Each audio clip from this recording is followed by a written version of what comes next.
You're listening to IBNX. IBNXradio.com. They're gonna really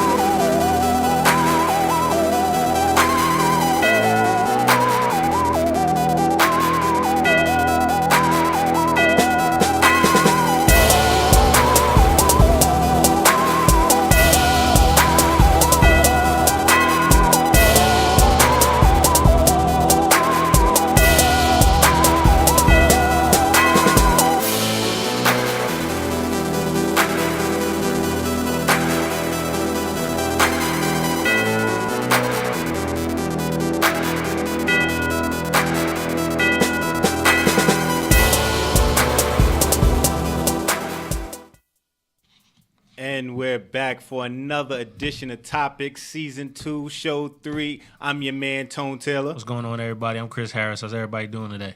It's a beautiful day. It was a beautiful week in sports. We were talking about this the other day. So many topics, so little time. Too little time, taking things out to add different things. But it's been an interesting week from football to basketball. Not ESPN, Sports Illustrated dropping that top 100 NBA. Oh, Lord, we're going to have to talk about that. A lot of shakeup in football, a lot of personal stuff in football, a lot of team stuff in football, college football, a lot of things moving in college. A lot of things moving up. Listen. Got the fight. Canelo, Triple G. And if I'm not mistaken, Anthony Joshua's fight Saturday. Yes. He fights this Saturday. Yes. So it's a lot in sports right now. More boxing, Floyd. Oh, yeah, that one. That one. Go that way. Yeah, that one.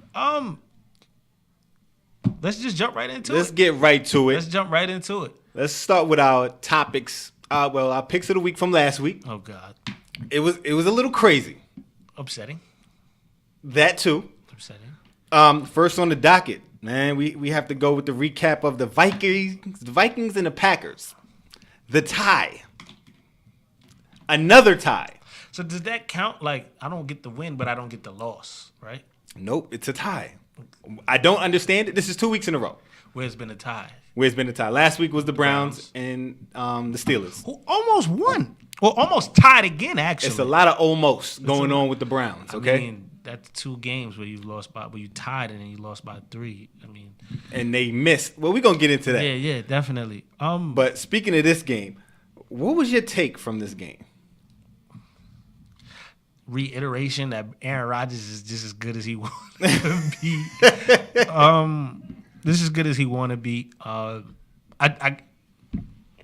be honest, I didn't give the Packers a chance. I thought the Packers. You didn't give them no chance. Not no chance, but I really thought like, hey, that Vikings defense when it was being one of the top defenses last year. They was top 3 defensive last year. Maybe top 5 depending on who you ask. I thought they was just gonna come in and I thought they was gonna be the leaders of that division. And Aaron Rodgers was at home. Crucial call down the kind of changed the game. More than changed the game. We're gonna get into that too later on in the show. The Clay Matthews thing. But I mean it was a good game. I mean, even despite the call, Kirk Cousins driving down the field after throwing the interception and being down 8 to get back in the 2-minute drill or a minute and a half drill and do what he had to do. It's just despite all earned the money. The touchdown pass to Adam Thielen was a great pass, great catch to tie the football game to actually tie. So you got to give credit where credit's due with that one. I give him Cousins some. You got to give him some credit for that one. Give him some. You got to. So yeah, I mean this is going to be interesting to see how this shakes up all year. I think these two are going to be at the top of the diviison. I think they're going to be battling out. This could either hurt them or early. Help them in the long run. I don't know what it's going to do. Because with them two being at the top of the division, now the next one is even more important because now you're not even talking about a split in the division. Like, oh, we won at home, then they won at home. This is like whoever gets this one kind of wins the series just because you tied. So this is the one time where the tie sucks. Absolutely. I hate the tie rule, but I think a lot of people do. Majority. But, okay. Yeah, that's my take from it. Yeah, just to piggyback, I basically have the same thought process. Robbed, but we'll speak about that later. Rodgers did everything he could do to put him in a position to win. Amazing pass by Cousins. He didn't play that great to me, but, Played great when he counted. He played. You know, on the he drive made the where plays. he counted. He made the plays. But it is what it is. I hate the tie rule. Again, NFL, you do every offseason. Y'all pick things to change, and you reiterate things. You moderate whatever you do. Get this rule out of football. So how do you see a lot of people, and I'm not blaming you because I agree with you. A lot of people say things like, "Hey, you got to do this, got to do." Everybody knows what the problem is. Nobody wants to give the solution. Okay. What is this? What is your solution? Okay, to so this like college football. I'm not saying that's what they do, but let's look at college football.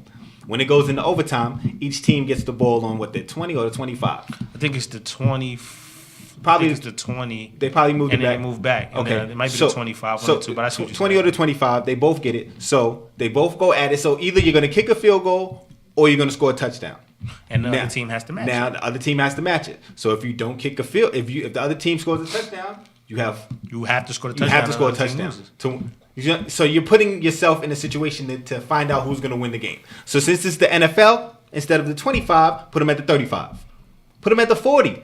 There's NFL cookies. They can kick field goals from 50 to 60 yards.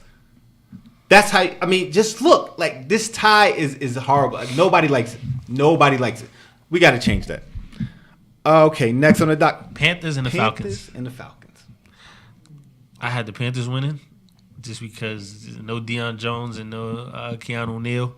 I guess last week kind of convinced me to go with the Panthers, and it bit me in the neck. Who did I pick?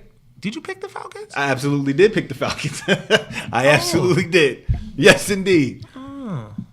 So you picked one right finally. Finally. See, first and foremost, my listen, I don't know what you're talking about right now. I won last week. That's neat. I don't know about that. Why is it you don't know about this? That. But whenever you as good as your last, it's never okay. You are as good as your last. And last week I won. You won how many? What you picked? 3 winners? Yeah. 2 winners. 3 winners. 3? Nah, we got to check that. We're going to check the tape. We're going to check the tape. 3 winners. You picked 2. I picked 3. Out of 4, you picked 3? Yeah, that's how I won. No way. Well, 2 of them we agreed on, and the one I got, and then remember I picked the Patriots over the Texans. That was the winner. That was the one. And you picked you picked the Giants? No, picked Jack. What does that say? Yeah, start keeping score. We're going to have to start doing that, but I don't remember. We're going to check the tape. Don't worry about it. Oh, my goodness. All right. So let's just say you can say you won. I can't say I won. I won. I did. That needs to be seen. Okay. But I did pick the Falcons. The reason I did, just looking at the history of... I picked the Eagles. You did pick the Eagles. Yeah, that's you did. 2 right there. That's 2. And then the other 2 we agreed on was the Cowboys and the Panthers? I don't remember. We got to check the tape. Oh, my God. We got to check. No, because the Giants lost. They was against the Cowboys. No, I mean the Cowboys and the Panthers. Okay, probably so. Again, we got to check the tape. Right there. We still got to check the tape. I don't remember. But, like, getting back to this game that I won, okay? I did have the Falcons winning this. I just felt like through the history, Cam does play well. But the last 3 times that they came to Atlanta, they lost. So you just want to keep tradition alive? I kept tradition alive, and I just picked them. They played good. It was a back and forth effort. They scored. Atlanta has to score. That was the thing. Atlanta scored. They scored what, 31 points? 31-24. And Cam did have a chance to tie it up at the end, but it was an intercept. He had to throw it into the end zone. But it is what it is. It was a good game. And finally, what happened was, what changed everything was the Falcons scored in the red zone. They got to the red zone and didn't come away with just 3 points. Scored 4 touchdowns. With no Freeman. With no Freeman. So. Who's on my fantasy team? Sucks for you, huh? I won this week, though. Oh, you did? Congratulations. I did. Finally, you won something. So. Oh, my gosh. Next up, Patriots and Jaguars. Who do you have this game? The Jaguars. I know. No, you did. You picked the Patriots. You picked the Patriots. Did I pick the Patriots? I picked the Jaguars. I was the only one to pick the Jaguars. You and B-Dog picked the Patriots. Why do you only remember your picks? Because. Okay. I'm supposed to. Did I pick the Patriots? No, you did not. The Jaguars. Absolutely not. Okay. Absolutely not. Jaguars won 31-20. Yeah, they did. 31-20. Mm-hmm. Listen. To be honest, who do you how can I explain this? The Patriots losing that game, who do you think, what was the cause of that? Just watching the game and seeing how everything unfolded.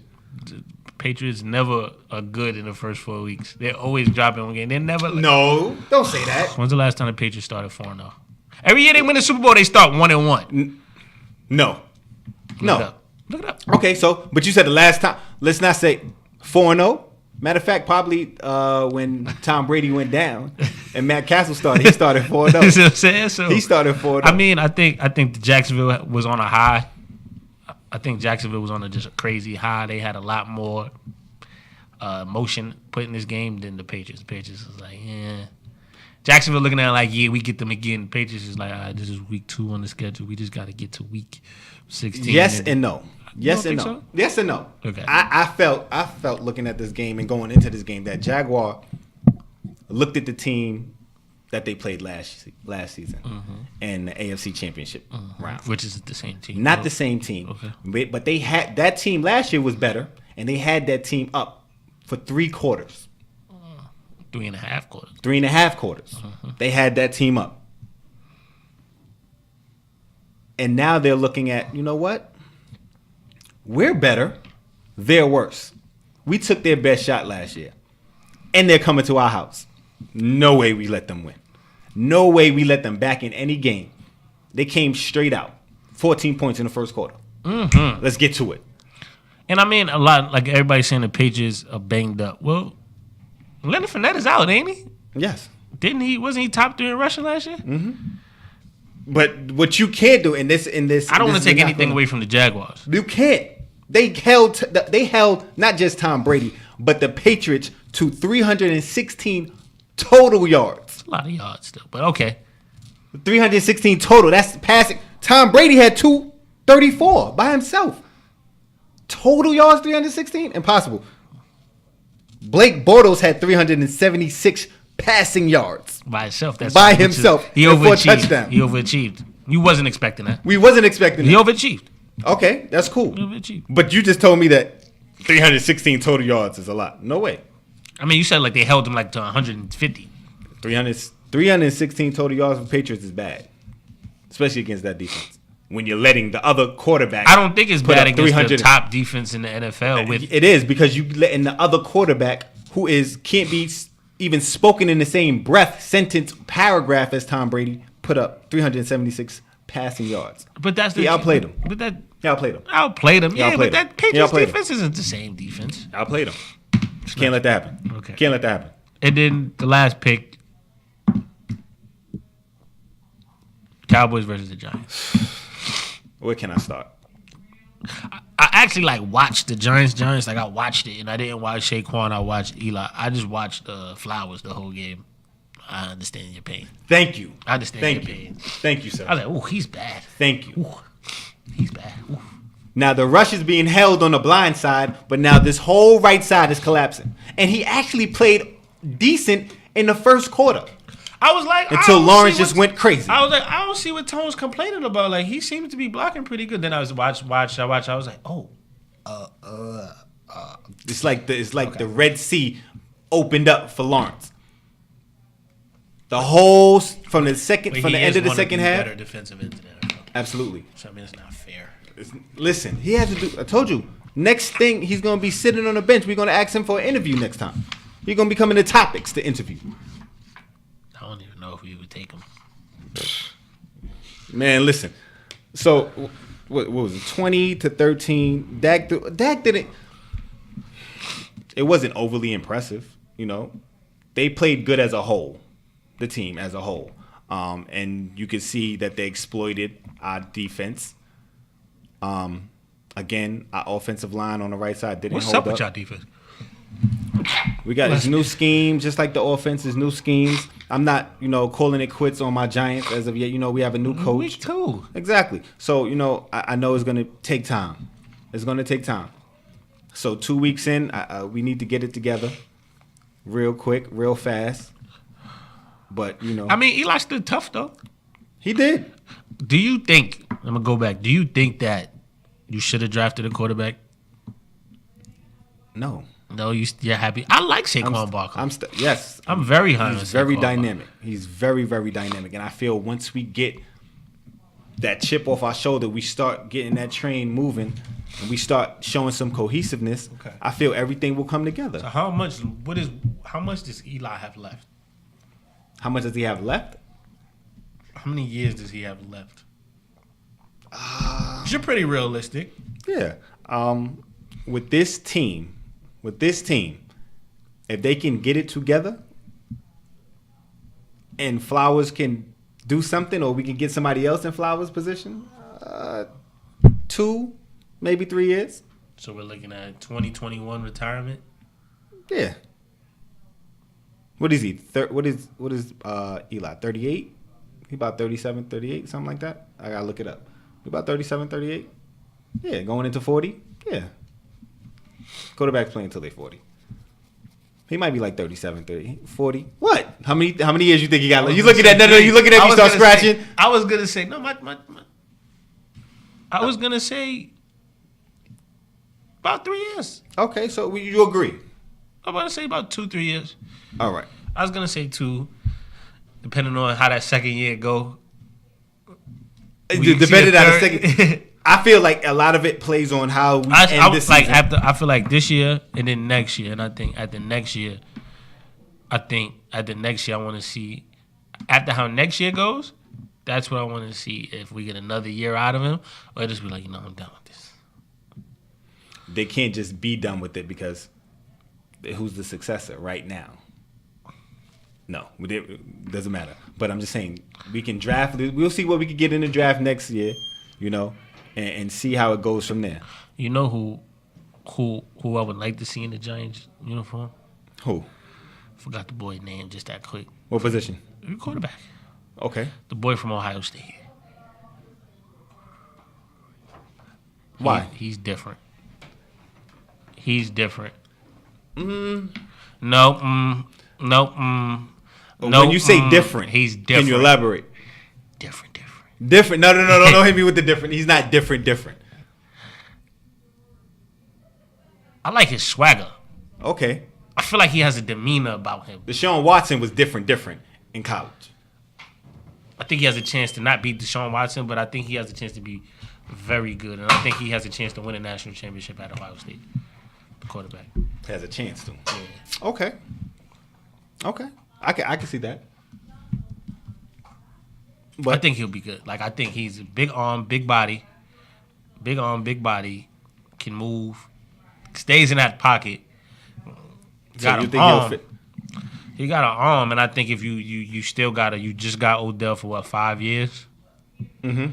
So you put him with a dynamic wide receiver, a game changer, and then with 2 game changers. What other wide receivers right now? What other quarterbacks right now in college would you pick right now? With that offensive line, I would need a quarterback that can roll out. So that will be a good fit, because Eli's not mobile like that. He's going to sit in the pocket, and if it collapses, he may try, but if it's too close, he's going to just fall. He's going to take the sack. He didn't even throw the ball away, really, because he couldn't roll out the pocket. That's what bothers me. That's the only thing I can say that really irks me with him, is that he can't, but you know what? It's just, that's not him. But he can't roll out. 2, if he gets in trouble, because you see with Dak, when Dak got in trouble, he rolled out, threw the ball away. Or he just made a play. There's plenty of times I had him 3rd and 7, and he'll rush for 8-9 yards, and get a first down, and let's do it again. So you need that kind of. So that's the way the game is. And then now with the run pass option being big now, I think those dual threat quarterbacks are gonna be what the thriving with for. With the league is that's facing. What we're missing in that aspect, because of our O line. Well, not because of the whole O line this time, the right side now. But if we had that little dynamic, so many plays could have been stretched longer. I agree. So many drives, we could have had extended drives. It's 2 in, it's 3 in, it's 2 in 6, and he gets sacked for 13 yards. It hurt. It was very bothersome. That's the word. That's good. That's a good one. But gotta pay some bills. Pay some bills. Coming up, we have some more in-depth topics you hear on IBNX Radio. Ladies and gentlemen, each and every Monday from 7 to 9 p.m. JC Squared on the air show. Jason J-Boy Kerry. JC Squared on the air. The reason. Good music. Celebrity birthday. The daily segment. And today in hip hop. IBNX Radio and the JC Squared on the air show. So much fun you didn't even realize you learned something. This message has been brought to you by Day Ray Media. You're listening to IBNX. IBNXradio.com. The station with the best music. Best music. I love the music. Best music. Hey, what's up? It's Jay-Z. Hey, I'm Mariah Carey. Hey, it's Katy Perry. It's your boy T.I.P., man. Get it. It's your boy Sean Kingston. What's up, y'all? I'm Beyonce. This is Nicki Minaj, and I'm in the mix with IBNX Radio. Welcome back. You were tuned in to Topics here on IBNX Radio. Lord, y'all trying to kill me in here. Listen. What's going on in here? The optics. Trying to kill me, Lord. So the Browns traded Josh Gordon to the Patriots for a Walmart gift card with no money on it and hookah. They traded him for a Walmart gift card, and like you get to the Walmart and you like, oh, well, somebody told me it was $25 on it and there's no money on it, and then that's like you go into the stadium and like you trying to scalp tickets and they sell you the tickets for yesterday's game. That makes sense. But just like they traded him for a fifth round pick. And the stipulation to that fifth round pick is he has to be active for 10 games so they get that pick back. So they put some insurance behind it for themselves, the Patriots, which is fine. So let me ask you something. Is there a winner or loser in this? The Patriots are obviously the winner in this trade. And you think the Browns are the loser? Depends. You have to go get somebody. You now have to go get somebody. That's the thing. Who do you go get? The first name that comes to mind is Des Bryant. Maybe they open that.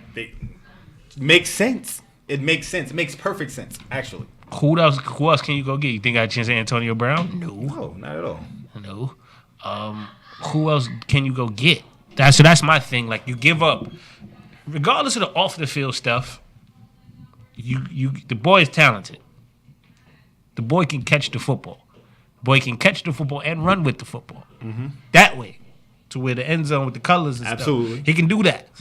And everybody else that's in free agency, like Martavius Bryant, has even more off the field history than is labeled as a cancer. And he's his second, third year in the league. Mm-hmm. So you're not gonna go get him because you're trying to clean up this image. That's why you got rid of. For the reason you got rid of him, I get it, but I don't get it. If that makes sense, I understand it because you're trying to change the image. I watched Hard Knocks all 5 episodes, mm-hmm. and they were big on being transparent, not lying about stuff. Absolutely. So he lied about being hurt. He got hurt at a photo shoot, something like that. Hurt his hamstrings at a photo shoot. Instead of him saying, he was saying he got hurt working out or something like that, but he really hurt it at a photo shoot. So they got rid of him for that. Now you got rid of him for nothing. Okay. Yeah, you did, but so I get that aspect because you got to change it. You got to have no leash at this. If you're Hugh Jackson, you have no leash. Like it's over you. Like it was time for them to move on. It was time for them. They haven't won a game in 600 days. Robert Griffin III was their quarterback the last time they won a game. What? It's time to move on. So I get it, but I think you could have got something else for him. When I text you this, what was that text you sent me back? What did you say? The rich get richer. Man, listen. The rich get richer. And this is so Belichick-like. Week 1, they won. Okay, cool. Week 2, they lose. They lose because they have no offense. They doubled Gronk.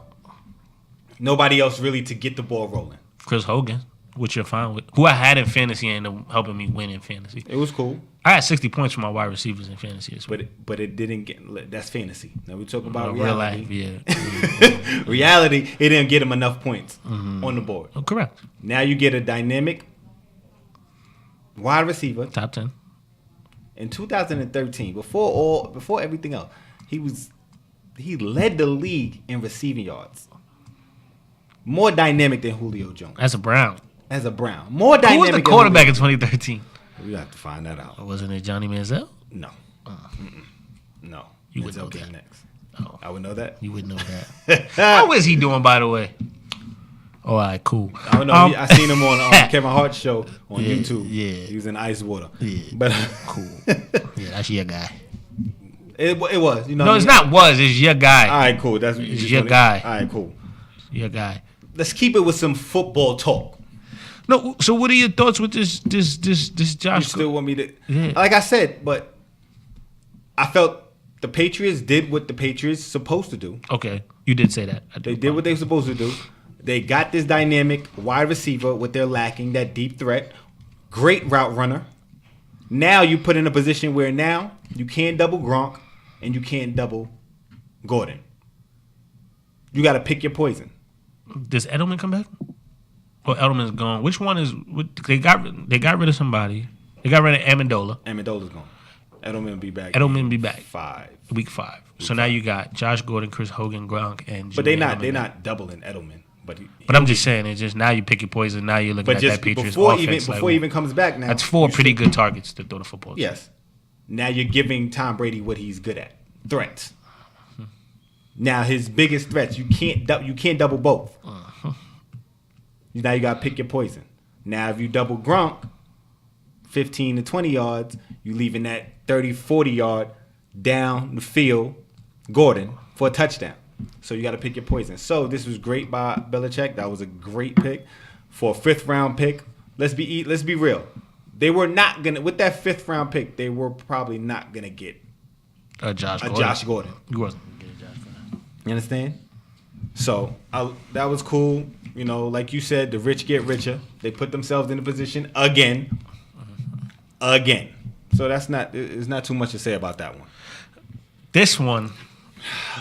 Man, so everybody that's in this sports world has heard of this, have watched this play over and over. I think this is absolutely hilarious. This is insane. Being that I'm not a Bills fan, I think this is hilarious. Anybody that's just tuning in, the name Vontae Davis. I know some people started laughing by the time I just said his name. Vontae Davis. Let me tell you what Vontae Davis did. Cornerback for the Buffalo Bills. Who was very good in Indiana. 2-time Pro Bowler. Yeah, at the time, at one point he was in that conversation top 5. Retires. That's not the bad part. Everybody's saying, oh, Tone, what do you mean he just retires? Everybody retires. No. He retired during halftime of the game. He was gone by halftime. Listen again, people.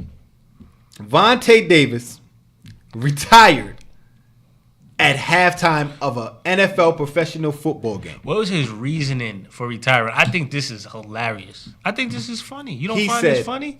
He said, listen, before I even say what I said, what I was thinking. He said, while he's on the field, reality hit me fast and hard. And I realized I shouldn't be out there anymore. What? That's hilarious. Wait, what? I think it's funny because it's just like, well, what part of reality hit you that fast where you got to quit in the middle of the game? And it's not even like you quit. I mean, it's not even like you got hit. You had like a season-ending injury and you're like, yo, I'm at the tail end of my... Like Charles Barkley. Like how Charles Barkley retired. Remember, Charles Barkley tore his ACL. Mm-hmm. He was in Houston. I think he was in like his 2nd or 3rd year in Houston. His Achilles. And then he was just like, at the end of the game, he was like, I'm done. I retire. I'm done. So it wasn't like he got hit. He got hit with a block. He plays defense. He just was like, you know what? I could be in the crib chilling right now. And I'm out here. And we losing? I'm going home. I'm out. That's exactly. Yo, we losing. We not really with it. I'm really not feeling this no more. I'm hot. We not even going to really make the playoffs. I don't even think. Yo, I'm good. Y'all can keep the rest of the money. I'm good. That's exactly what happened.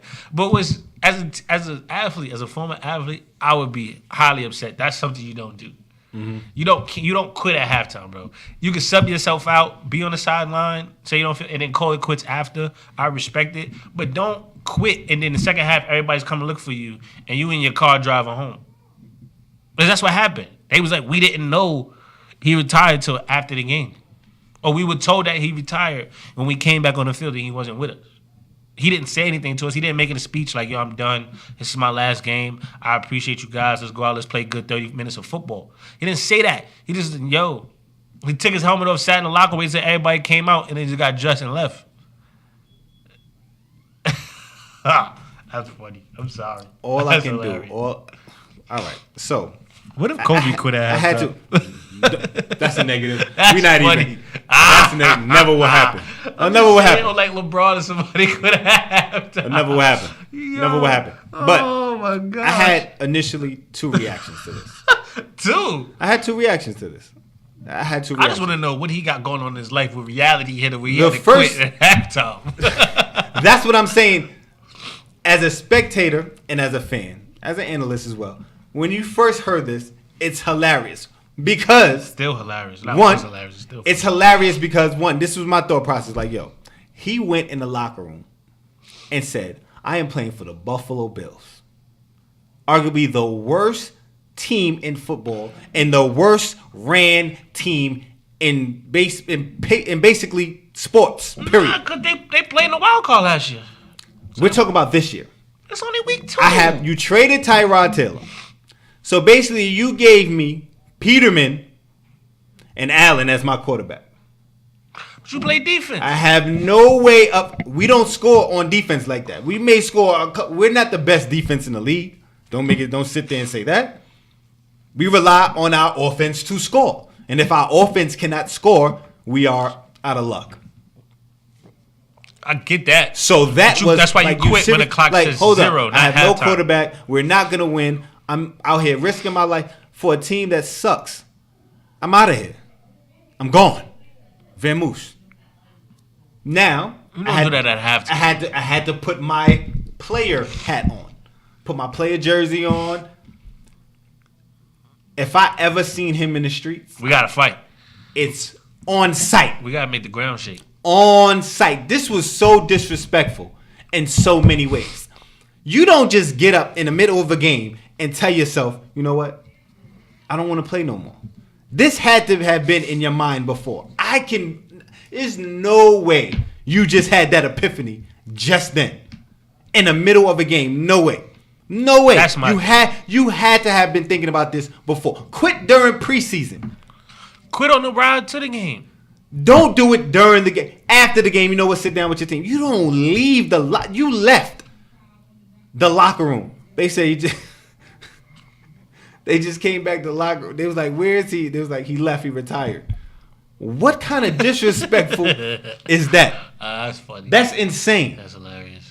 That's funny. That's funny. That's disrespectful, man. It is disrespectful, but it's funny. It's disrespectful. It's disrespectful. On site. Even if I was on the Bills, I'd still laugh. I'd have laughed it off. Like, yo, I'm disrespected, but like, yo, like, I'm laughing. Nah. I'm laughing. Not as a player, no. No way. That's funny. Nah. Not as a player, no, it's not. Nah, it's funny. The grand scheme of things, like outside in the moment, like if I'm driving home, I'm laughing. Like, yo, he really retired. Nah, this is a joke. Especially if you're on that defense. If you're on that defense with him, you're especially tight. No way. Disrespectful. To the 10th power. Okay. The Bucks defeat the Eagles 27-21. Now, Ryan Fitzpatrick had a game. Boy, oh boy. Yeah, like 400 yards? Yes. 4 touchdowns? Mm-hmm. Okay. First play of the game, he threw a touchdown? Yes, indeed. Play action. I think it was like 75 yards, something like that. Something crazy like that, right? Insane. Should he remain the Bucs starter? Should he remain the Bucs starter? Hell yes. Okay, you think so? What? Okay. Jameis Winston, if I was a coach, he might sit for the rest of the year. Let's not get crazy. It is Ryan Fitzpatrick we talking about. He might sit for the rest of the year. Okay, let me explain something to you. First of all, let me just shine some light on Ryan Fitzpatrick. In 2 games, he's thrown for 819 yards, Lord. 8 touchdowns, Lord. at a 78.7 completion percentage. Lord. This is insane. This is better than Brady. This is better than Aaron Rodgers. So statistically, now he's the best. He's the best quarterback in the NFL. Statistically, right now, yes. 800 yards is a lot of yards. So, what I look at is you have a veteran quarterback. Mm-hmm. He's winning the locker room. Did you watch his interview? Where he stole Deshaun Jackson clothes? He had Deshaun Jackson's jacket, his chain, his shades, looking like what's the MMA boxer? Conor McGregor. Looking like McGregor. He's the dynamic right now that this team didn't have last year. You had. He was on the team last year. Was he playing? Did he? This is what we're talking about right now. Did he play? Nah, he stole some money with the Jets though. He had that one good year. He had a year and a half. He stole money from the Jets. Wow, he did we give him like $18 million for like a year? We gave him $18 million for like 1 year. Because of that year he came off of. It's not his fault he got hurt. He got hurt. Yeah, when they gave him the money, you didn't say, "Oh, he's stealing money." No, you didn't. I did. No, you didn't. No, you didn't. did. No, you didn't. I said who? He's like Ryan Fitzpatrick played. I said who? I said, yo, y'all want me to throw the ball? Give me $18. I'll throw the ball for $18. Not 18. Y'all gave him $18 million. Listen. Give me $180,000. Who else y'all giving it to? Exactly. Save it. Save it for who? We didn't make the playoffs anyway. Y'all could. All right, because he got hurt. Because he gonna lead us to the playoffs. You never know. Stop you it. never know. You could have got a wild card in there. I guess it's Patriots or death. Nobody else matters. Exactly. So why pay him? You don't think he could have been? You don't think they could have beat the Bills if he was healthy? Gotta throw the ball to somebody. Okay. All right. Regardless of the fact, the reason I say I might sit Winston for the year is just for the year. Because I would never a lot of people saying trade Winston, not me. I would never do that. Winston is 25 years old. If that, right? If that, his He's third, been in the third year. Third year in the league. After as a sophomore. So he was 24. He's 23. He's about 23 because 18, 19, he finishes year 20. Came in at 20. He's 23, I think. 23, 24. Older. He probably like 24. He's 24. I'm saying his third year in the league, I think. Or is this his fourth? Whichever one. Fitzpatrick is 35. I'm not looking long term at Fitzpatrick, but I'm looking at the right now. Jameis Winston had this same receiving core last year, and where were we? 0-2.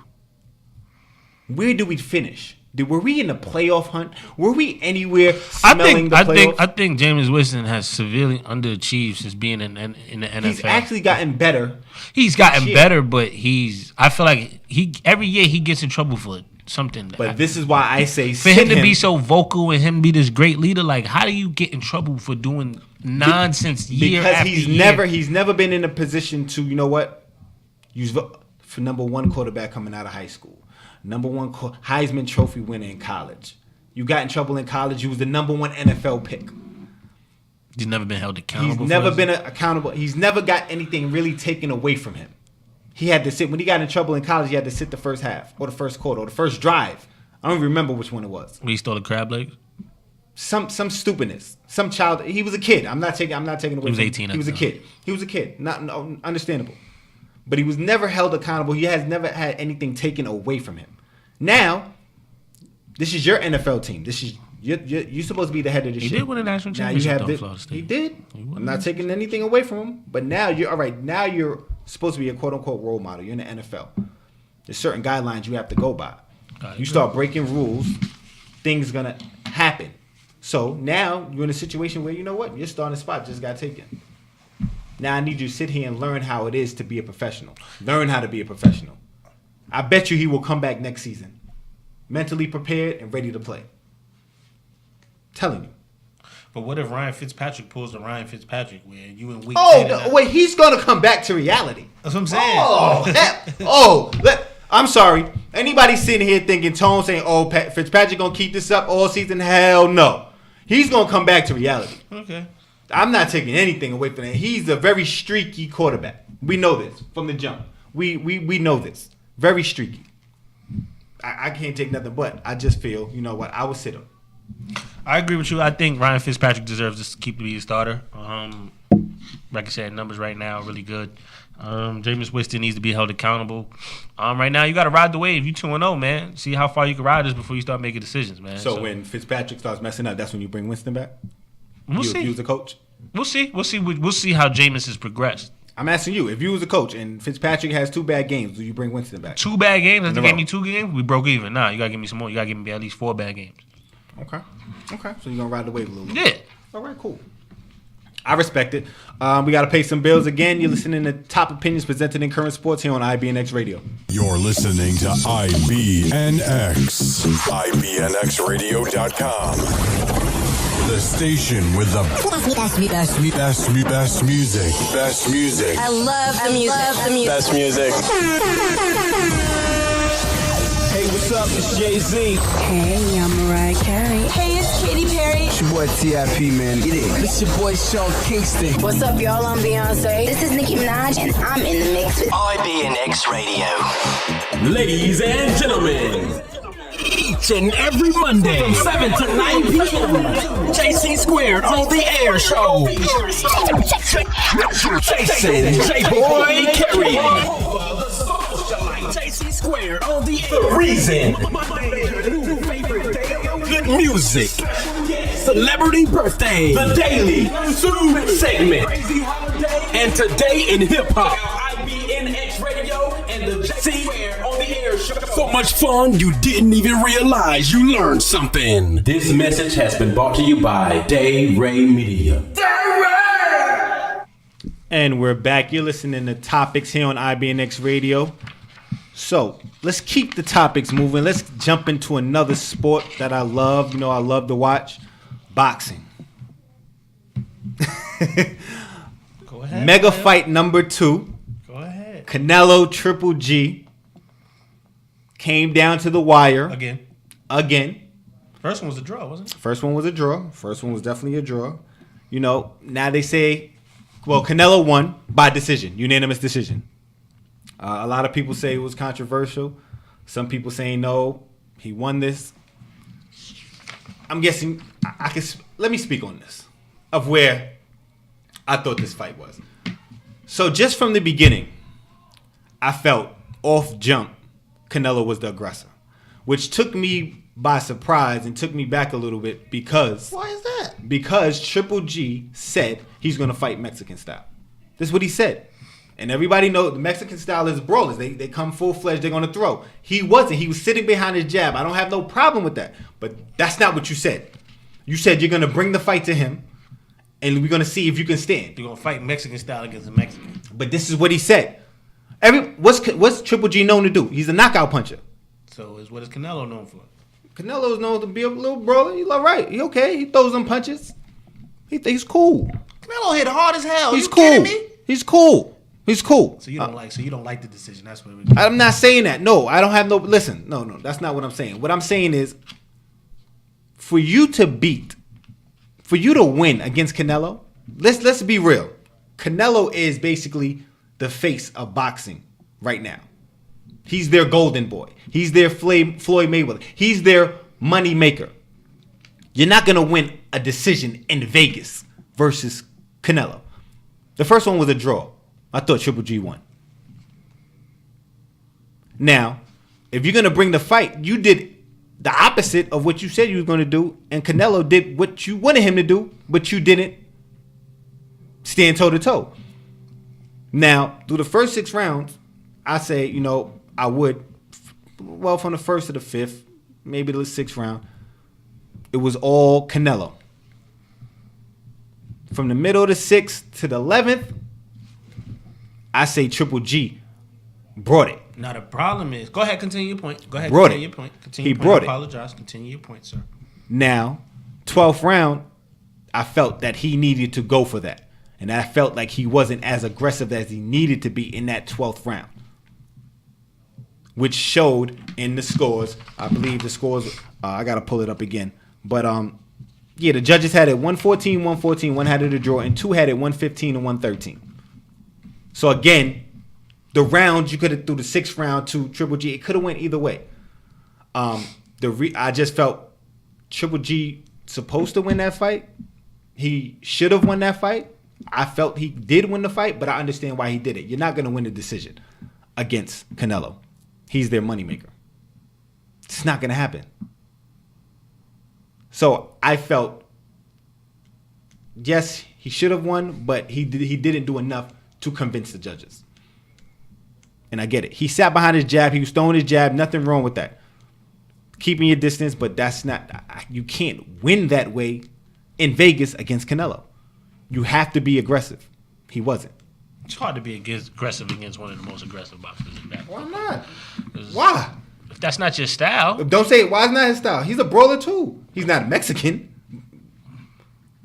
Triple G's a knockout artist. Yeah, but he's not. He wasn't. The power punches in the first 6 rounds came from Canelo.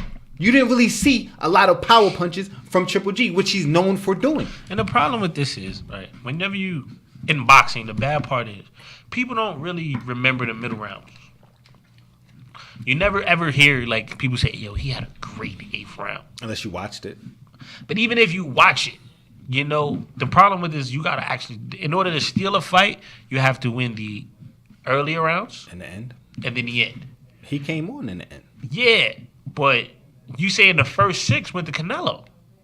The first 5 definitely went to Canelo. 6 could have been a toss-up. From 7 to 11, I felt Triple G brought it. Like he brought it those rounds like he should have brought it in the beginning.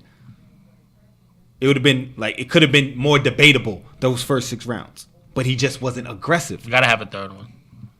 You gotta have a third fight. You gotta have a third fight. You should.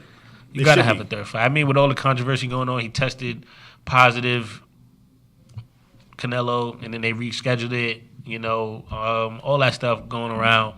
I would like to see a third one, but I actually had Canelo winning. Canelo's actually one of my favorite boxers. Okay. Canelo's one of my favorite boxers to watch.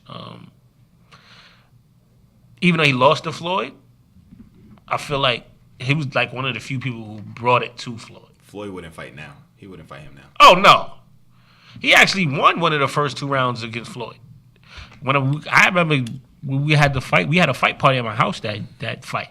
And everybody was like, Canelo gonna knock him out, Canelo gonna knock him out. I'm like, the inexperience of Canelo Alvarez is the reason why he's not gonna win this fight. Floyd always uses those first 4 to 5 rounds to fill you out. To fill See you if out. He can take your power. But the thing with Floyd is in the 2nd round, Canelo hit him with a left hook.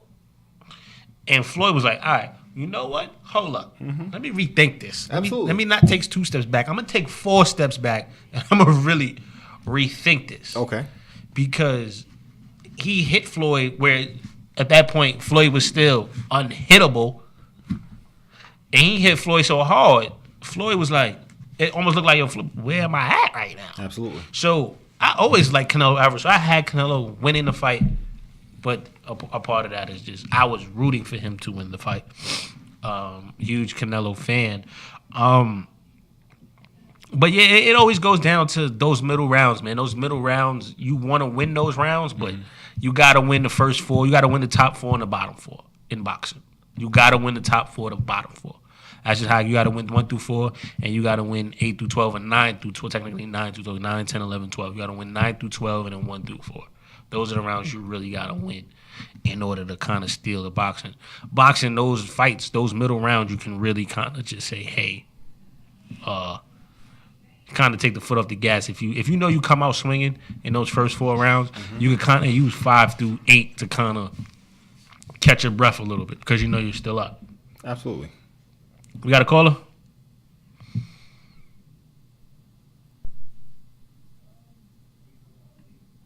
Caller, you're on the air. What's up? Introduce yourself. I hear y'all talking about the Canelo fight. You know, I was there Canelo fight Triple G wasn't expressive enough. And at the end of the day, it was a good fight. They can get it on again, but Canelo's ready to fight anybody, and that's good for the sport. Absolutely, that's great for the sport. And again, you did agree with me, so saying he wasn't aggressive enough, and facing Canelo in Vegas, the odds is against you for a decision. So yes, I totally agree. What's your name, caller? They call me Boss Hall from NYC. Boss Hall, appreciate the call in, brother. So keep doing y'all thing out here. I like what I'm hearing. Y'all next up. Appreciate it, my brother. Appreciate it. Definitely. Call in again. We got some good topics coming up, too, if you want to call back in. We got some Sports Illustrated Top 100 talk. So definitely call back in. We appreciate the support, brother. All right, I will. All right. Appreciate it. So it was basically... I agree with it. A lot of people say you got robbed, but like I said, man, you got to win the top four. You got to win the bottom four. I wouldn't say he got robbed. So if somebody says that, they didn't watch the fight. And you got to win the bottom four in order for this to make it work. Absolutely. Moving on to a very fun topic. Another controversial because, again, I feel like it's idiots behind the board putting down names after maybe like 5 and they just start closing their eyes and just picking names out of a basket. So after 40 or after 30 it kind of gets questionable. But all right, but you should know at least the top 25 should not be that. Listen, so Sports Illustrated put out a top 25 list. Top 100 list. Top 100, I'm sorry. Top 100 top NBA basketball players. With LeBron being the best player. First player. Well, LeBron being number 1. And Lonzo Ball being 100. Lonzo Ball being 100. A lot of people sitting here saying, you know what? Lonzo Ball is 100. So what? It is what it is. He's 100. But I also want you to understand, before I even go to the beginning of the list, I did go to the end of the list to see. And yes, Lonzo Ball is 100. And everybody's saying, I know you're thinking, like, Tone, so what if he's 100? So the reason I have a problem with Lonzo Ball being 100 is because Fred VanVleet is 94. Fred VanVleet was second in 6-man voting. Fred VanVleet does not start. I don't care if he's 6th man of the year. Nobody matters after the first but or the it's second. Only 30. Nobody matters. So only if you top start, 2. you should be in the top 100 if you start. No, even if you don't start, you shouldn't be disrespected. I feel this is hating because of the expectation that they wanted for Lonzo Ball and what he did. They feel like it wasn't enough. Okay. But I promise you, nothing in Fred VanVleet's. He played a good role with Toronto. He played on a playoff team. Second in on a 6-man voting. If Lou Will doesn't score the amount of points that Lou Will scored. He scored 8 points. He scored like 8. He scored like 7 or 8 points per game. It was like 2 assists. Lonzo Ball was 10, 7, and 7. That's disrespectful. Like, I don't agree with it at all. Come on. So just give you a quick rundown of, do you want to do the rundown of top 25 players? You want to do it or do I? You do it. You got the picture up. So, top 100 players for Sports Illustrated. We're just going to rattle off the top 25? Yeah, I'm just going to run it off. Mm-hmm. LeBron James is number 1. Mm-hmm. Kevin Durant, number 2. Stephen Curry, number 3. Duh. James Harden, number 4. Yep. Anthony Davis, number 5. Okay. Giannis Antetokounmpo, number 6. Russell Westbrook, number 7. Chris Paul, number 8. Mm-hmm. Joel Embiid, number 9. Jimmy Butler, number 10. Paul George, number 11. Kawhi Leonard, number 12. Draymond Green, number 13. Rudy Gobert, number 14. Damian Lillard, number 15. And you can run off 16 through 25. Since you got it open. 16 through 25 is Al Horford. Kyrie Irving at 17. Holy smokes. Goodness. Wow. Nikola Jokic, 18. Karl Anthony Towns, 19. Victor Oladipo, 20. DeMarcus Aldridge, 21. Klay Thompson at 22. Kyle Lowry, at 23, John Wall at 24, and Gordon Hayward at 25. Wow. Very interesting. This is very interesting. Sports Illustrated. ESPN came out with a list too last night, but we ain't decipher that one. You already know how I feel when on their list from last season. But we were tired of just hearing these other, so we brought up our topics list. Mm-hmm. Okay? Because we did top 25, right?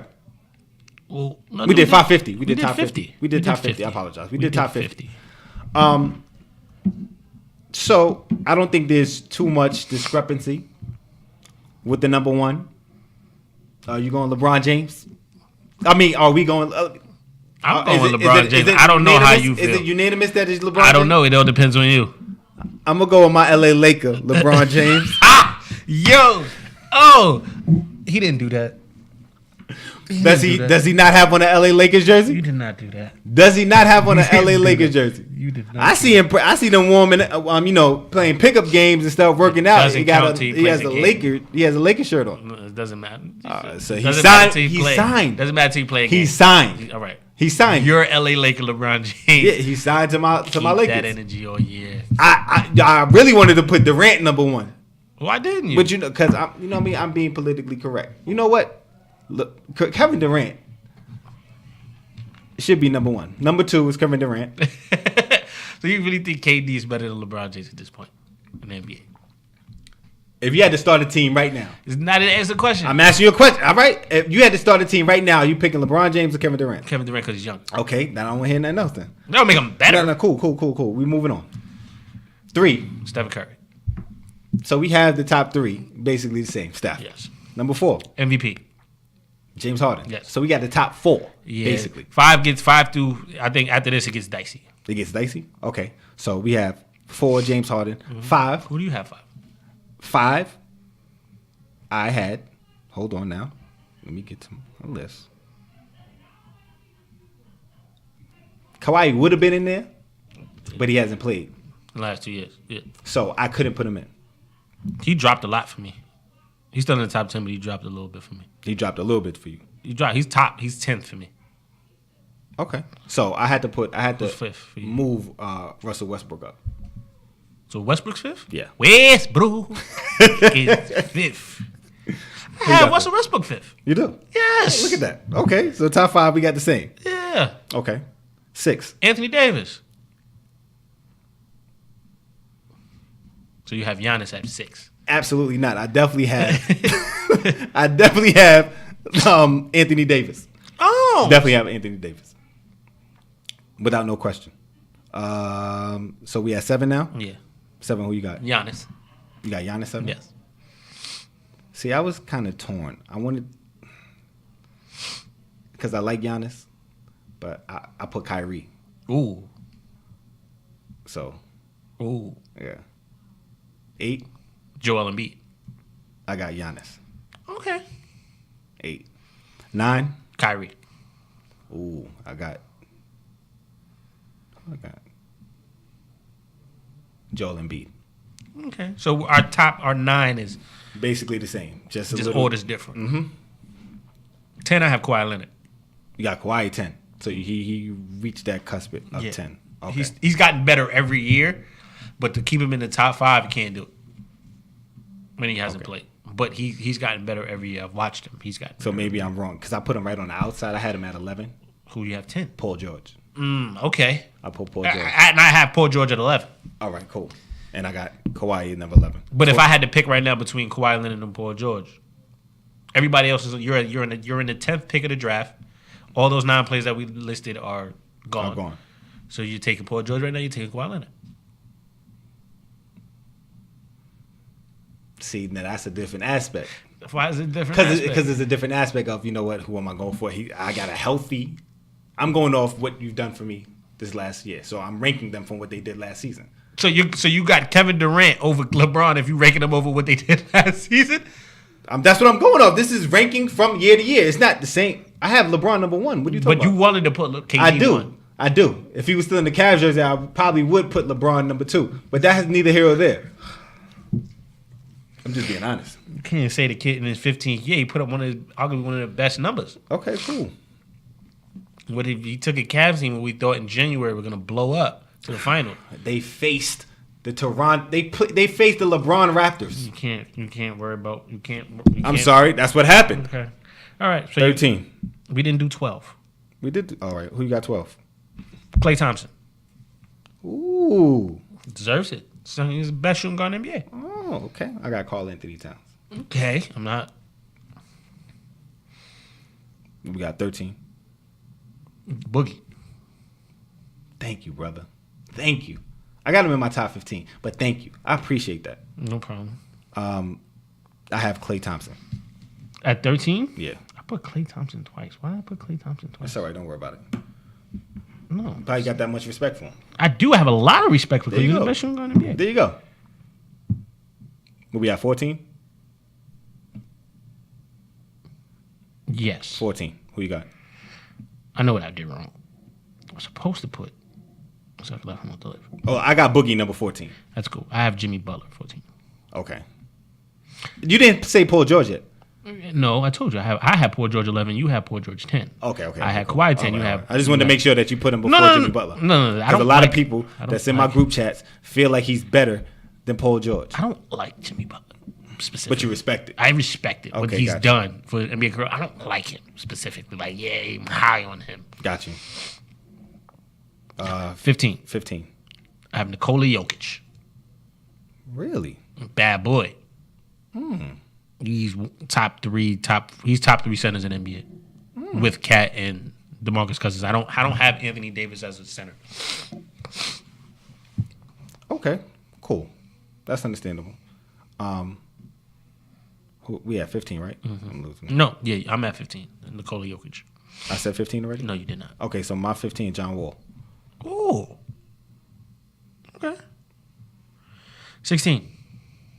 16, my 16 is Nikola Jokic. I got Chris Paul. Okay.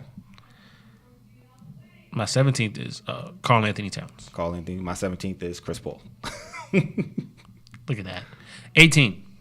18, I have... Oh, LaMarcus Aldridge. Really? Mm-hmm. Okay. You're 18? DeMar DeRozan. DeMar DeRozan. 19? Damian Lillard. That's crazy. I have Dame, and then I have... Wait, I'm missing somebody. Who'd you say? Damian Lillard at 19. Okay. DeMar DeRozan at 19. I have DeMar DeRozan. What, 18? And 19 is Kyle Lowry. Where's Damian Lillard? That's who I messed up. I'm sorry. Damian Lillard. I hate Kyle Lowry so much. I have. I don't Damian think Lillard. Kyle Lowry's top. I got DeRozan and I don't have Kyle Lowry in my top 40. Top 40? You just don't like. I don't. You don't like him. I don't. You got Kemba top 25? No. Okay. Right outside the top 25. But I think Kim's out. I think Kim's better than Kyle Lowry. If I had to pick between Kyle Lowry and Kim, I'm picking Kimba. I got you. 20.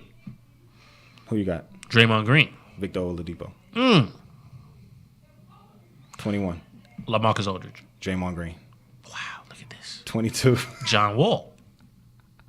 John Wall's just been hurt the last 2 years. That's kind of why he dropped a little bit for me. Some people may look at me crazy. I got Devin Booker. You know, I ain't gonna look at you. I'm not gonna look at you crazy. He's in my top 25. You're gonna laugh at my 25th pick because I put him in the top 25. You're gonna laugh. 22 is John Wall. 23 for me is Victor Oladipo. Okay. We'll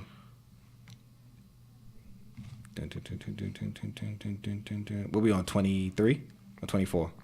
20. You didn't give me 23. Okay. My 23 is... See, it's all over the place. Rudy Gobert. I have him way down on my list, but okay. 24. Mm-hmm. Who do you have? 24, I have Gordon Hayward for the culture. For the culture. Which culture is that? Are you just saying it just to say? Okay, for the culture. All right. 24, I have Devin Booker. Okay. Who's your 25th? Because you said you was going to be... Ben Simmons. Dude, that's funny because I had a 25th too. I had a 25th. I feel like he earned it. I would just say... I feel like he earned it. 25th. So that's our top 25 for topics. I hated Sports Illustrated. They didn't have DeMar DeRozan or Boogie Cousins in the top 25. Very disrespectful. So I hated it. I don't respect it at all. But it is what it is. They always throw out crazy numbers. Next up on the docket, some college football. Sure. Let's get to it. So we're not doing 50? Oh, we were doing 50? I only did 25. So you could tell the world who your 50 is. I apologize, brother. Go ahead. Who do you have rounding out your top 50? I was over here stressing over like 26 through 50. I was scratching my head. I ain't like it. 26, Bradley Beal. 27, Gordon Hayward. Okay. 28, Kemba Walker. 29, Al Horford. 30, Kevin Love. Okay. 31, C.J. McCollum. Okay. 32, Mike Conley. Okay. He's been hurt. A lot of guys on this list been hurt. 33, Marc Gasol. So you got Marc Gasol over Al Horford? No, I got Al Horford 29. Okay, got it. 34, going with the young boy, Donovan Mitchell. So you putting Donovan over Tatum? Tatum's 35. Go ahead. 35. 36, Eric Gordon. Okay. 37 is John Ball. I mean, Lonzo Ball, right? What? Not in my top 50. Are you high? My bad. What are you smoking? Is it crack? Is it crack that you was smoking? I was just waiting for another Laker. My bad. Go ahead. Crack that you was smoking. Go ahead. He's not even top 50 on his team. Damn. 37, Clint Capella. Okay. 38, you're going to laugh. I like it. Carmelo Anthony.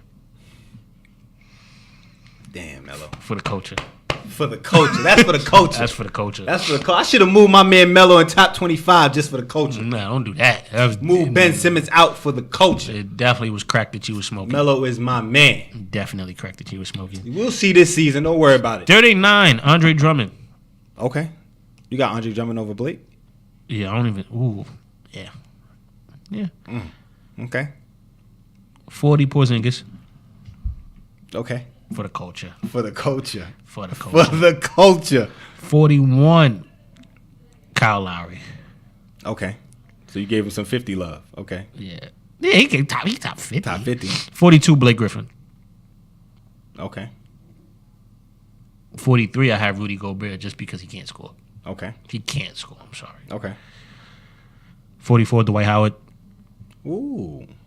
Okay. I would still take Dwight Howard on my team. I respect that. I would take Dwight Howard on my team still. 45, I have Goran Dragic.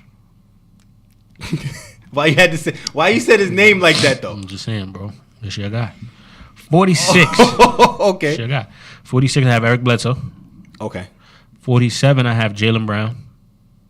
Got you. 48, Paul Millsap. Good pick. Gutter pick. It's a gutter pick. I like that. 49, Hassan Whiteside. Who's 50? Rajon Rondo. Ooh, he had a great year. Culture. He had a great year last year. That's for the culture. I feel like he was very key to the their success. You didn't say Drew Holiday. Nah, Drew Holiday was 42. 42, okay. No, I took him out for Blake, actually.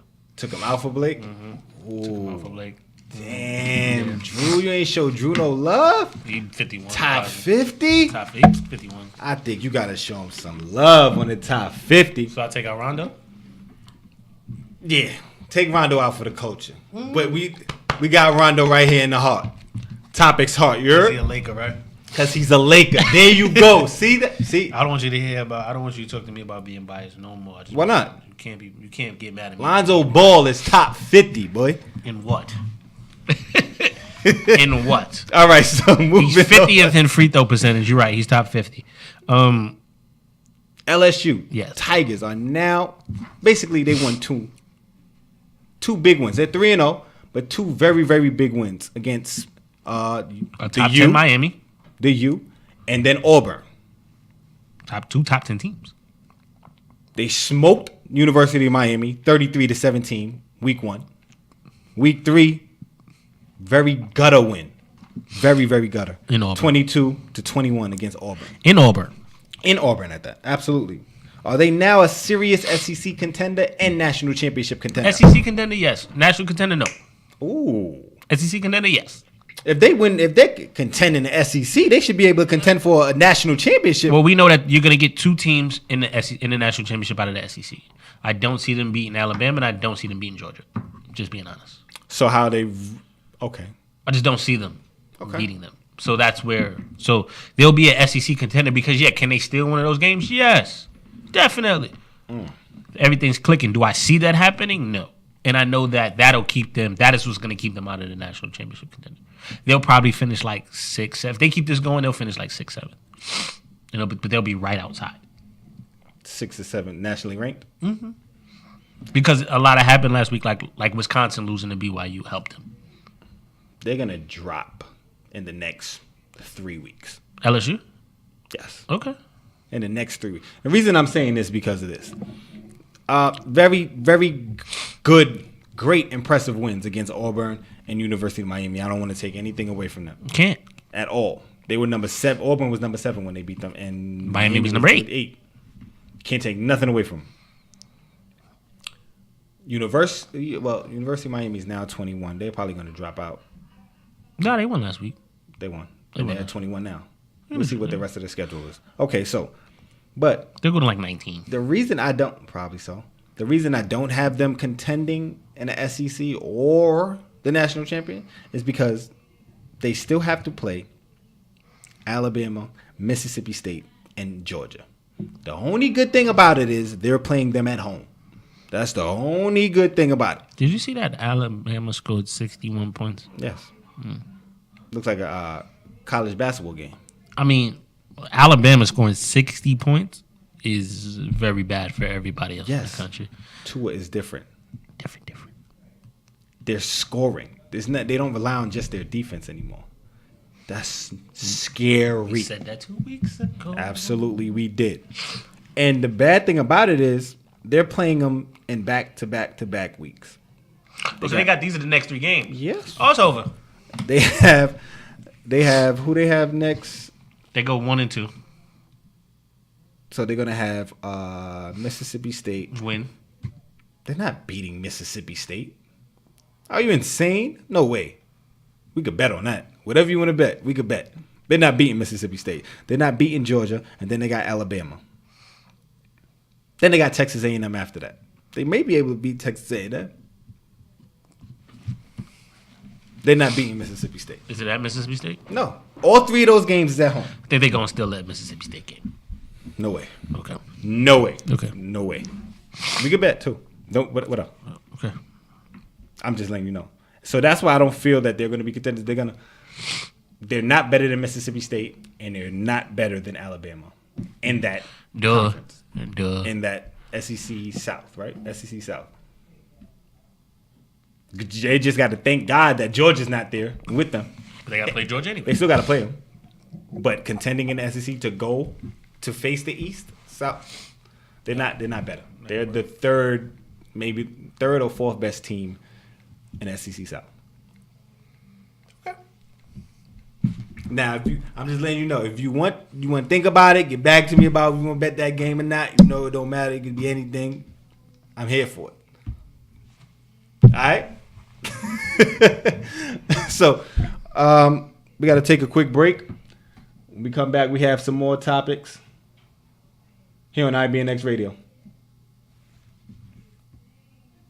Listening to IBNX.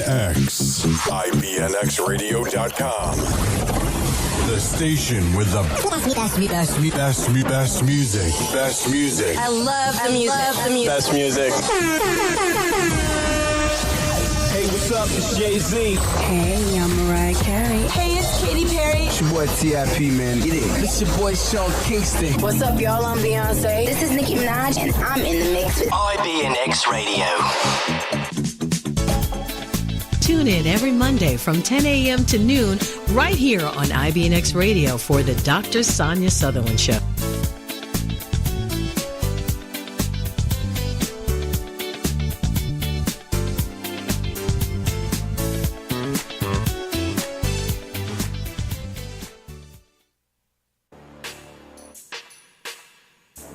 Hey, Shamika. Hey, Alicia.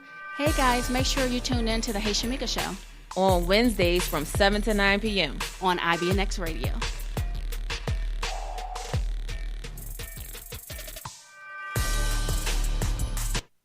If you're not listening to Word of Mind Radio, then you're seriously missing out.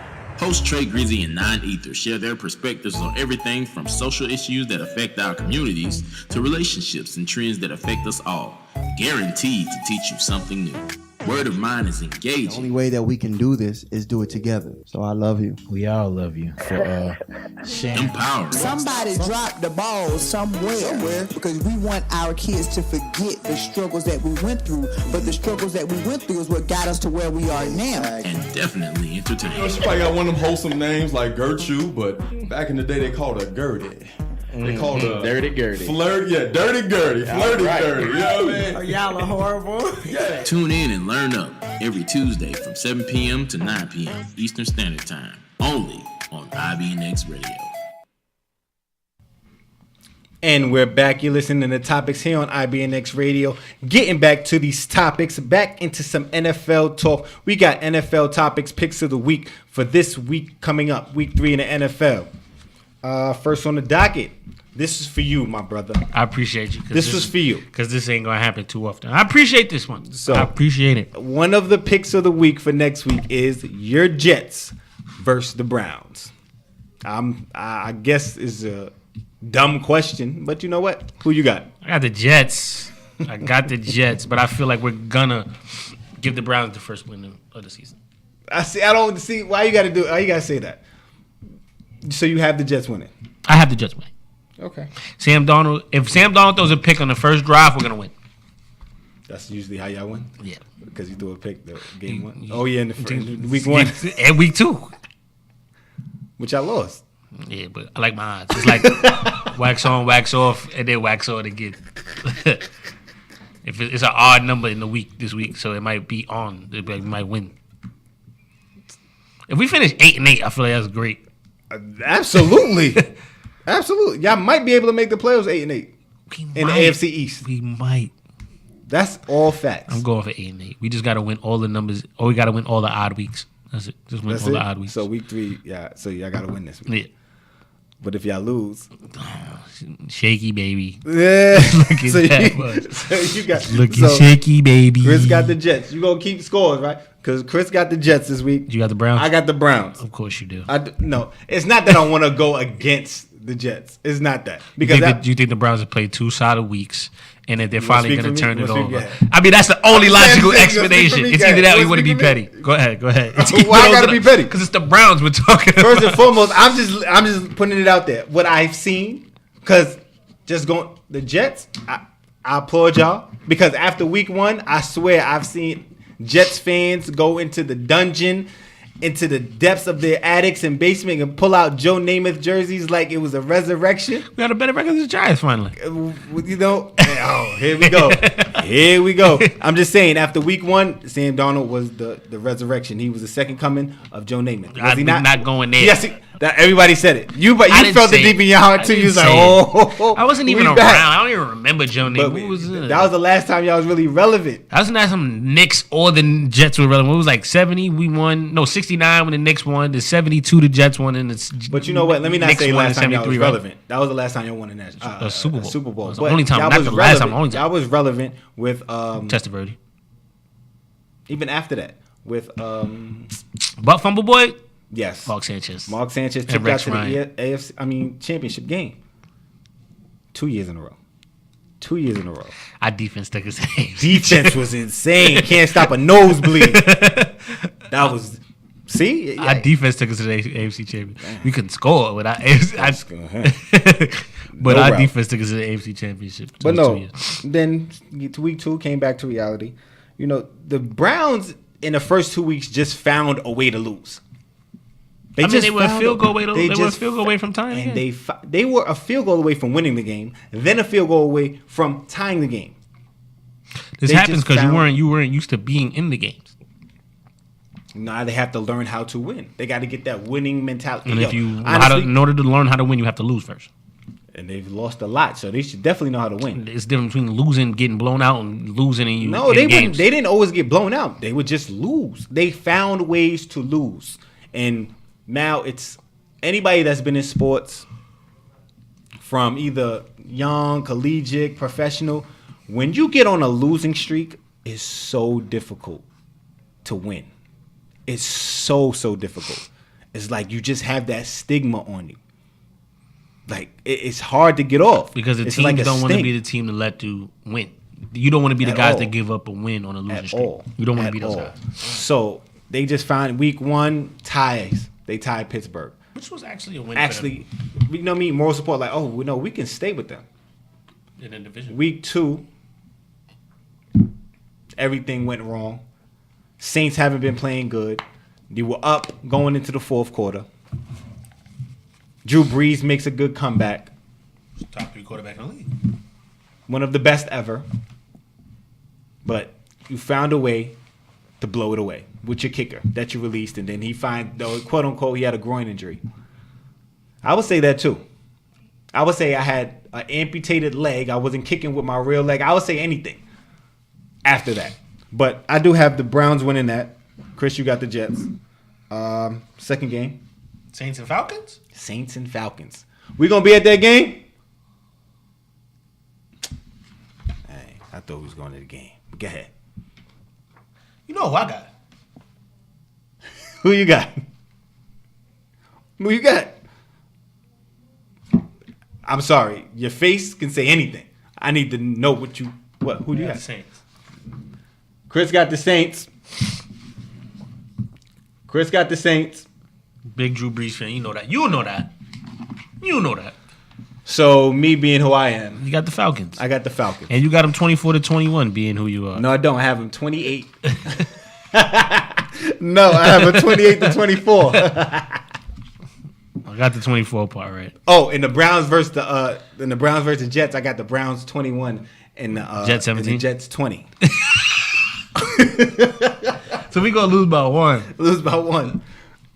Yeah, they're gonna find a way to win. Okay, cool. You understand? I got you. You understand? Yeah. Rams or the Chargers? Rams. You got the Rams? Didn't the Rams just win 34-0? Insane. I got the Rams too.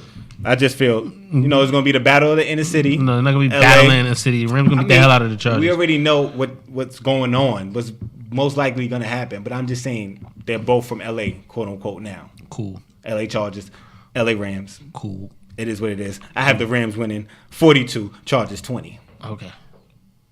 I got the Rams also. I mean, neither have I. This is a good one. Cowboys and the Seahawks. Both teams are not very good. And I don't want to ride the Cowboy wave. And no offense, and this is no offense. The Giants weren't a playoff team. Haven't been a playoff team. No offense taken. You see what I'm saying? No offense So taken. I don't want to ride the wave like, oh, you played this phenomenal game against a team that didn't make the playoffs last year. No offense taken. I'm gonna but I feel like you shouldn't have said it anyway. But no offense taken because it was a way for me to get my point across as to why I wouldn't buy the. No, it's not even that. I was excited. I picked the Giants last week to beat the Cowboys. All right, because we just don't like the Cowboys. It's not that I dislike. I like Dak and Ezekiel Elliott actually. Okay, cool. I just don't think they're very two good teams. I'm gonna go to Seahawks. Cowboys did get a win against the Giants, but my Giants defense is not very good. Yeah, I'm gonna go to Seahawks though. You going with the Seahawks? Or with the Cowboys? Oh wow, I'm going with the Seahawks too. So I got the Seahawks winning 17-14.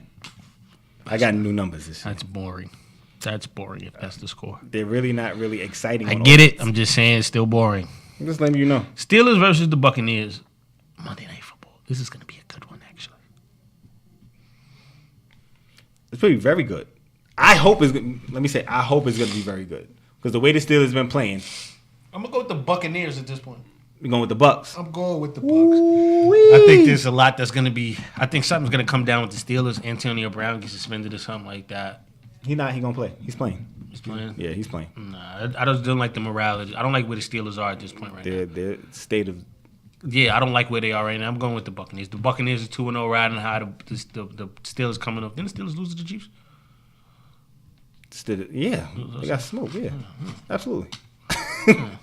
But that's That's a lot going on. It's a lot going on with the Steelers right now. That offense is different though down there in Kansas City. It's different. That's different. We're gonna talk about what Brett Favre said too. Is that on the thing? We got to talk about that, even if we got to plug it in. The Buccaneers and the Steelers. It's a tough one because going with the Bucs. If you would have asked me about this game 3 weeks ago, before the season, I would have definitely picked the Steelers. Yeah. But I can't. In a 3-touchdown margin. I think they're playing though in Pittsburgh, if I'm not mistaken. If they're not, then okay. But they're just in disarray right now. Agreed. They're in disarray. Agreed. And I want to pick the Buccaneers, but you picked them, and we already tied. So I'm going to go with the Steelers. Okay. I'm going to go with the Steelers. That's cool. Even though my heart says the Buccaneers. Pick the Buccaneers. No, because I don't want to tie with you at all. I don't. Well, you won't tie with me because we picked the last 3. And then you got the Browns and the Jets. We got the Browns and the Jets. So either way, it won't be a tie. We got 5 games. Good. I'll leave it like that. Not a problem. So, we got our picks of the weekend. Some more football. The Raiders were up 19-10 going into the fourth quarter. Matter of fact, they were in the fourth quarter. In their own territory. It was a 4th and inches. They go for it. They don't get it.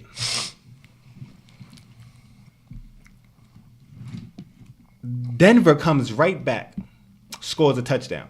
Then the Oakland defense lets the Denver offense march right back down the field and kicks a game winner for the game to win the game 20-19.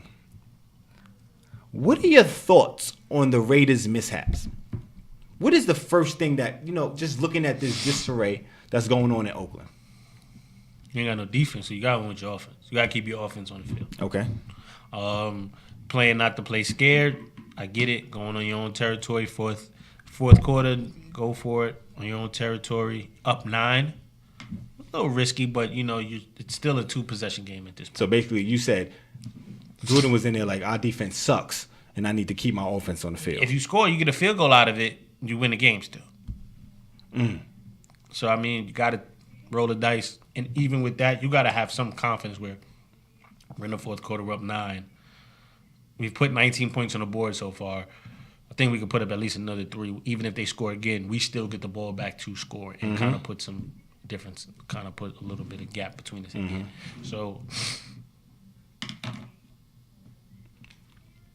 basically, not to coach scared. Can't coach scared. Can't coach scared. But this is why, because their defense. I'm gonna give you their defense, right? So this is the Raiders defense, right? Where is it? I took a screenshot of it. Where is it? Was it the comparison to? Yes, it was. No. This is 2 sacks versus 2 sacks. Khalil Mack. No, this is the Raiders defense versus everybody left. Because Khalil Mack was the Raiders defense. So there you go. I'm going to say the Raiders defense is Khalil Mack and everybody else is the rest of the Raiders. Okay, got you. So there's 2 sacks for the Raiders defense where you traded. And then everybody else is 2 sacks. The Raiders defense that you traded has 2 forced fumbles. Everybody else has 1. Your Raiders defense that you traded has 1 interception. Everybody else has 1. So you broke even. The Raiders defense that you traded has 1 fumble recovered. Everybody else, they don't have 1. Nothing. They don't have 1. No. And then the Raiders defense that you traded has a touchdown. And everybody else don't have 1. No touchdown. No. So we've come to the conclusion that you got to keep your offense on the field. Because you traded away your defense. Week in and week out, this will kick them in their behinds. Agreed. John Gruden must be ripping whatever hair he has left out of his head. It's insane. It doesn't make any sense. Wow. I agree with you. Wow. I agree with you. Got some more breaking news for you. We got some breaking news? Jimmy Butler stuff so we can go right into it. Okay. So it was just basically the same thing. I Their defense cannot stop a nosebleed, cannot do anything. So he wanted to keep his offense on the field, but I think the best thing he could have did was kick that, punt it away. I know you don't trust them, but at least give them a long field to work on. You gave them a short field. I think it was like 2 minutes left in the game. They're in field goal range already. They score a touchdown. Your offense is not giving you anything. Now, their back's against the wall. They're playing scared. 3 and out. And you let the team march down field goal. At least if you would have kicked the field goal, they would have had to march down field, and maybe you could hold them to a field goal. So 2 field goals is only 6 points. That's 19 to 16. You still would have won the game. But it all boils down to you trading away your defense and the one Khalil Mack who has more touchdowns than you. Has more touchdowns, has the same amount of interceptions, has more fumble recoveries, and has a touchdown. Like, listen, come on. Has the same amount of sacks. Same amount of sacks. Come on. What are you doing to yourself? Shot yourself in the foot, Gruden. Controversial call. What we have? Clay Matthews flagged for roughing the passer. Minute and 45 seconds left in the fourth quarter. After they just came off a field goal, up 8. Mm-hmm. After interception. And on that throw, he threw a pick. Because it's threw a pick on that throw that they flagged Clay Matthews for roughing the passer. Well, he just threw a pick to drive before that, so it was good for TV. But it was called back. Roughing the passer. This is the one of the rule changes that's in effect. And to be real with you, this is actually an Aaron Rodgers rule. Because what happened to Aaron Rodgers? Let's put it out there. We all know that the quarterbacks are the face of football. Okay? Just like in 2008 when Brady went down with the torn ACL, the next season was basically the Brady rule. You cannot hit a quarterback below the waist. That's the Brady rule. Now, last year, Aaron Rodgers, arguably the best quarterback in the league, goes down with a broken collarbone. Now your Packers that are in the playoffs every year, one of your money makers, goes down, is out. They don't make the playoffs. Because there's nothing else in Wisconsin and Green Bay. Nothing. Nothing. But he goes down. Your money maker's down. So now we have to bring another rule. So now one of the rules is you can't drive the quarterback down to the ground. Your body weight has to be on the side. And you can only hit him from the neck, between the midsection, from the neck and the waist, torso. Which is very difficult for a 320 or 350 pound lineman coming at you full speed. But this is Clay Matthews, who's a linebacker. Now, but you've seen the play. Because I did not see where that was roughing the passer. He got his body on the side of him. He didn't pick his leg. They're saying, from the ankle. He never picked his leg up. He never drove him to the ground. I hated the call. I hate the call. That was horrible. The week before, that was definitely on Clay Matthews. That was definitely a roughing the passer. But this week, I did not see it. I did not see everything that they're asking for. He did not drive him to the floor. He did not pick him out. He didn't put his body weight on him. If this was an NFL player placing a baby down, that's exactly what it looked like.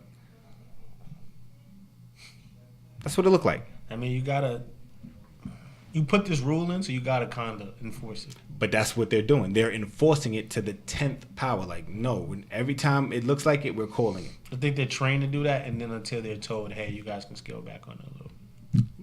It's costly. Now it's ended in another tie. Something that you're going to have to change next season. I'm telling you, it's probably going to be like 3 more ties this season. It's going to be on another roughing the passer. Then they're not going to get in field goal range. They're on a drive. Whatever's going to happen, it's going to happen. It's going to happen. I agree. So I hate the tie rule. I hate the tie rule. And that wasn't at all. Not even a little bit. Your Giants. My Giants. Well, are the Cowboys now looking like a playoff contender after the win against your Giants? Hell no. Hey, listen, let me explain something to you.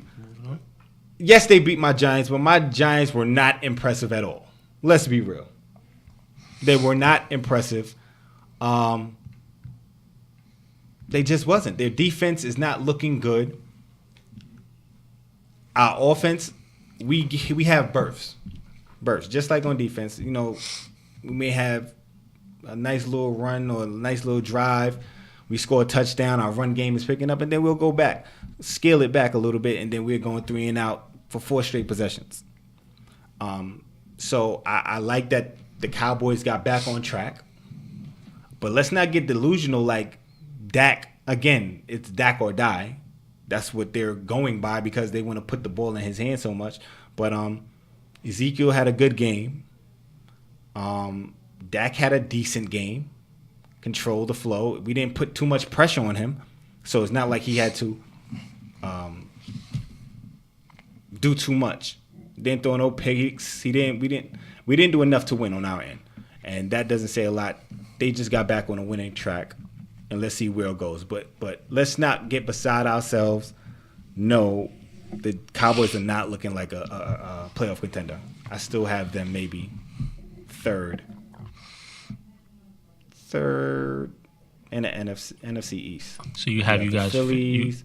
I have Philly. I have Washington. And they'll fall in somewhere. So you got yourself finishing last in the NFC East. No, I think the Giants. Yeah. No, the Giants could vie for it. Depends on how they pick it up. I could see them getting that third spot. Them and the Cowboys fighting for it. The NFC East is always one of the toughest divisions in football. So anything can happen. Right now, the good thing about it is nobody's really made that jump. The Eagles is 1-1. The Eagles are 1-1. The Cowboys are 1-1. Washington is 1-1, and we're 0-2. It is what it is right now. So you need this win week 3. Absolutely. Who you got coming up? Absolutely. I have to look it up again. We have. I'll let you know in a little bit. It's not coming to me right now. What do you think? No. You think there? Hell no. Hell no. Not even a little bit. No. Straightforward? Yeah. You still got to throw the football. Who you throwing the football to at this point? I don't know. You still got to throw the football. You still got to stop somebody. But they're gonna. They feel that they can get it done. Cole Beasley.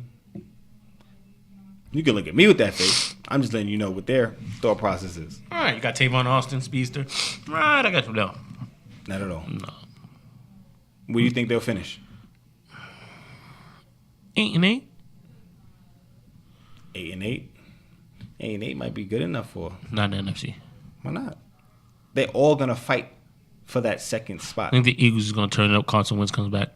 Okay, they'll turn it up, but from 2 to 4. I still think the Cowboys could still get a chance. I mean, not the Cowboys. Giants. The Giants.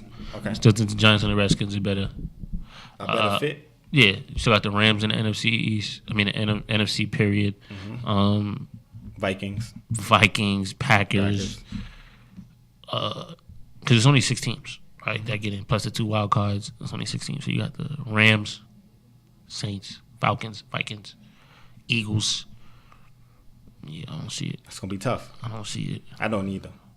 They've got to do a lot more to prove otherwise. I just don't see it. Even the Falcons. I got the Falcons a better chance than I do the Cowboys. And the Panthers. I get the Panthers a better chance than I do the Cowboys. Got the Saints got to pull it together, too. I said, I'm going to say the Saints, though. I'm going to say the Saints. I don't count Drew Brees out. But I do like the Panthers. The NFC South is tough. The Panthers are good. Falcons are good. The Saints are good. I think that division is better than the NFC East. That's just my opinion. But top to bottom? Yeah. Top to bottom? Okay. I can see you say that. Those top 3 teams that we just named, what's the 4th team in that division?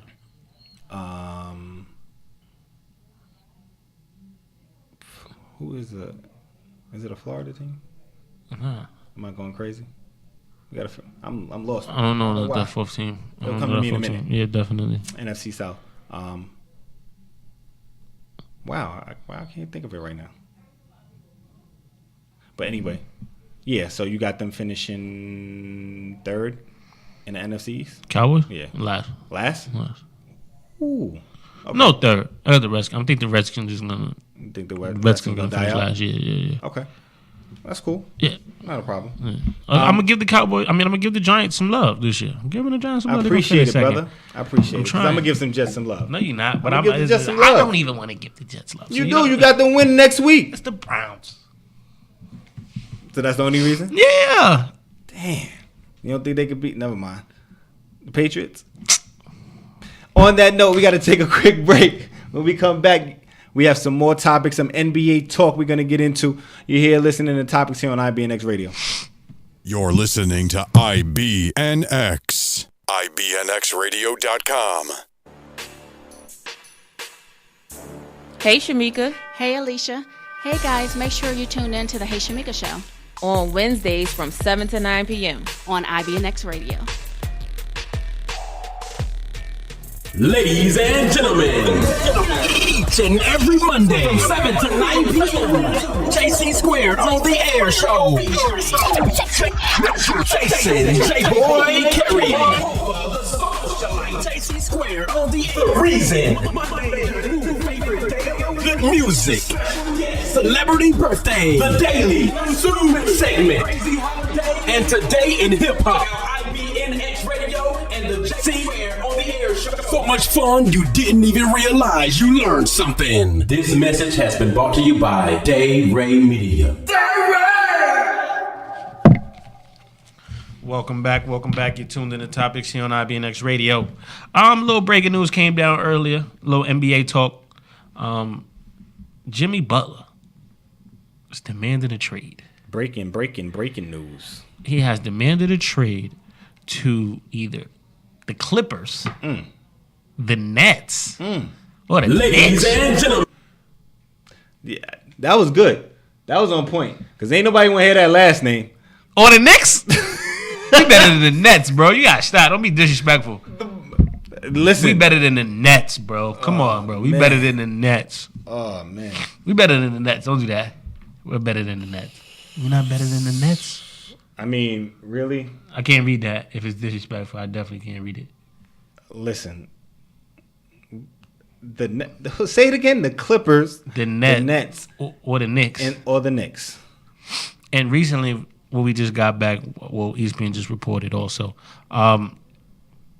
Jimmy Butler is determined to find his way onto the Clippers, wants to play with a second star. Who's the first star? They traded away all his stars. He's determined. So he wants to play with the Clippers. I'm confused. So basically, you're telling me this is what I'm seeing. So Jimmy Butler don't want to win, right? I guess not. And this is my problem. Like with Jimmy Butler, I feel like for you to want to be like you demanding a trade, you got to do something besides finishing the 8th seed in the playoffs. All right. And you know what? I agree with you, but I'm going to give respect where respect is due in this moment right now. Before he got hurt, they were top 3 in the West. Do you thought they were going to finish top 3 regardless? It don't matter if they were going to finish, but they would have definitely finished higher than 8th in the West. If he didn't get hurt. So what about all that stuff? They was 3rd and 4th. My whole thing is for you to demand a trade like you like that? Like you're like that? He's an all-NBA player. I'm not saying this too, oh yeah, I'm just keeping it real. I will be okay if we don't get Jimmy Butler. I will be fine if we don't get Jimmy Butler. I will be perfectly fine I want Kyrie. But see, the thing is, they're saying is him and Kyrie are close. So if you could land Jimmy Butler, you could probably land. I think we can land Kyrie regardless. But I don't like it. My thing is this: if I'm the Knicks. I mean, if I'm the Knicks, I wouldn't be upset. Like, dude, we got Jimmy Butler. No, but what I'm saying is, I would be happy if we got Jimmy Butler. Like, yeah, it's better than who we got. Absolutely, but what I'm saying is this: why would I trade for Jimmy Butler when I can get Jimmy Butler anyway? Why would I try? Because you may not be able to get Jimmy Butler. Jimmy Butler, they talking about Jimmy Butler going to the Clippers. At one point, he was talking about going to the Lakers. You never know. Like, New York wasn't never something he today was the first time I heard him say something about the Knicks. Because Kyrie want to come back. He wants to play in New York. From Jersey, a Jersey kid. I think New York will love Kyrie. Absolutely. He's for that. He's meant for that stage. You got a New York game. From Jersey, got a New York game. He's meant for that stage. He will light the Garden on fire. I would love to see that. No, come over here now. No. Listen, listen. I'm gonna tell you this right now. When Kyrie comes to the Knicks, don't grab your snorkel. Don't grab your 550 snorkel with the pockets by the chest. Oh, I need that. I need that. And I'm gonna go to the games. Don't grab your snorkel in your construction. Why not? I'm gonna poke a hole in it. That's all the feathers gonna come out.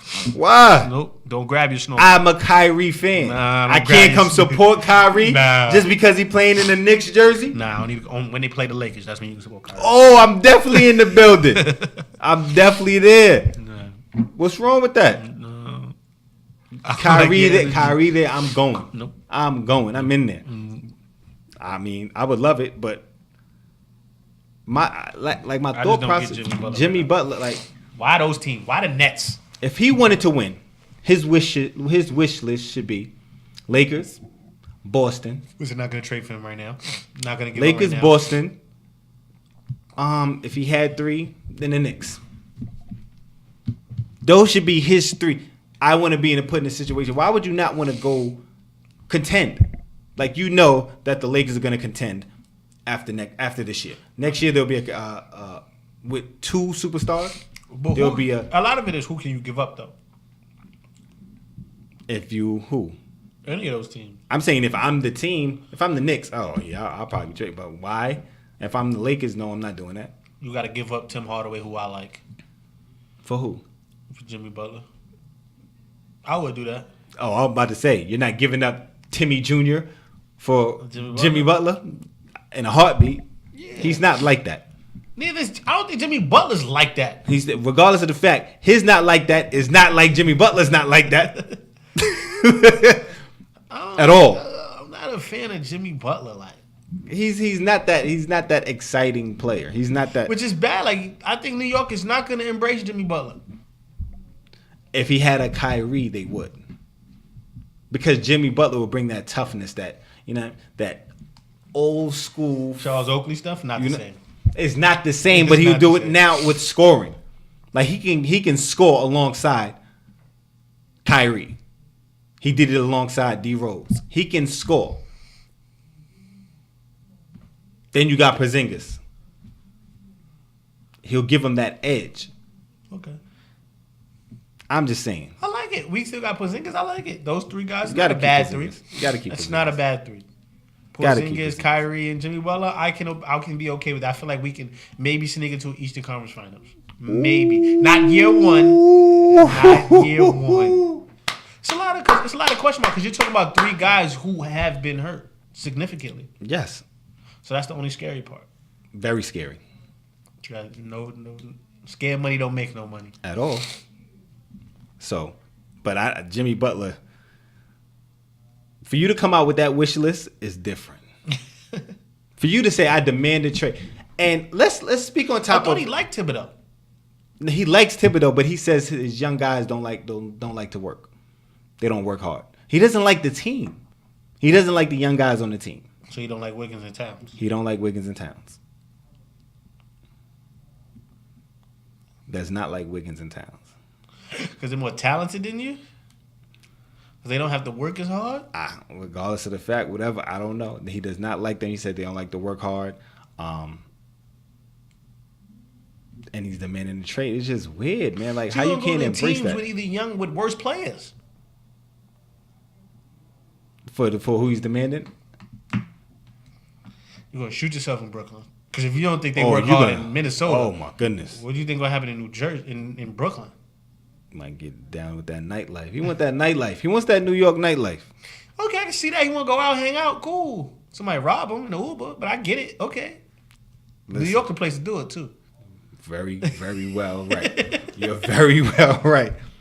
But just, yeah, that's him. Whatever he wants to do, I wish you the best. Two biggest markets in sports. I get it. Let me ask you something. Since we on that Jimmy Butler, Minnesota talk. If you're Thibodeau, do you keep Teague in the starting lineup or do you start D Rose? We talking about Derrick Rose that goes missing from time to time? I'm starting Jeff Teague. Oh, but I'm saying okay. If he wasn't missing from time to time, still starting Jeff Teague. So you would take Jeff Teague now over D Rose now? Yes, D Rose can't play starting minutes for 82 games. His body just can't take it anymore. I had to ask the coach. His body just can't take it no more. To maximize Derrick Rose, you got to play him in spurts. You got to maximize him where he can play hard for 8 minutes. 4 minutes here, 4 minutes second quarter, cool. 4 minutes third quarter, 3 minutes in the fourth quarter, let Jeff Teague finish it out. That's how you're going to maximize Derrick Rose. You got to let Derrick Rose go hard for 3-4 minutes. That Derrick Rose, where you're getting for 9 minutes straight, you're not getting that Derrick Rose anymore. He just physically is not capable of doing it anymore. I don't think he has the confidence to do it anymore in himself. I just don't see and it's a shame. I was a huge Derrick Rose fan. I'm sorry, we're going off a little topic real quick, but I definitely have this question just popped in my brain. And just speaking about D Rose, Russell Westbrook has surgery.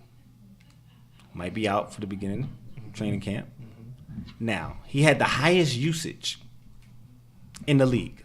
Russell Westbrook the last 2 years. Major minutes. Now, everybody says D Rose was Russell Westbrook before Russell Westbrook. No, it was two different guys. And what aspect? Why you say they were two different guys?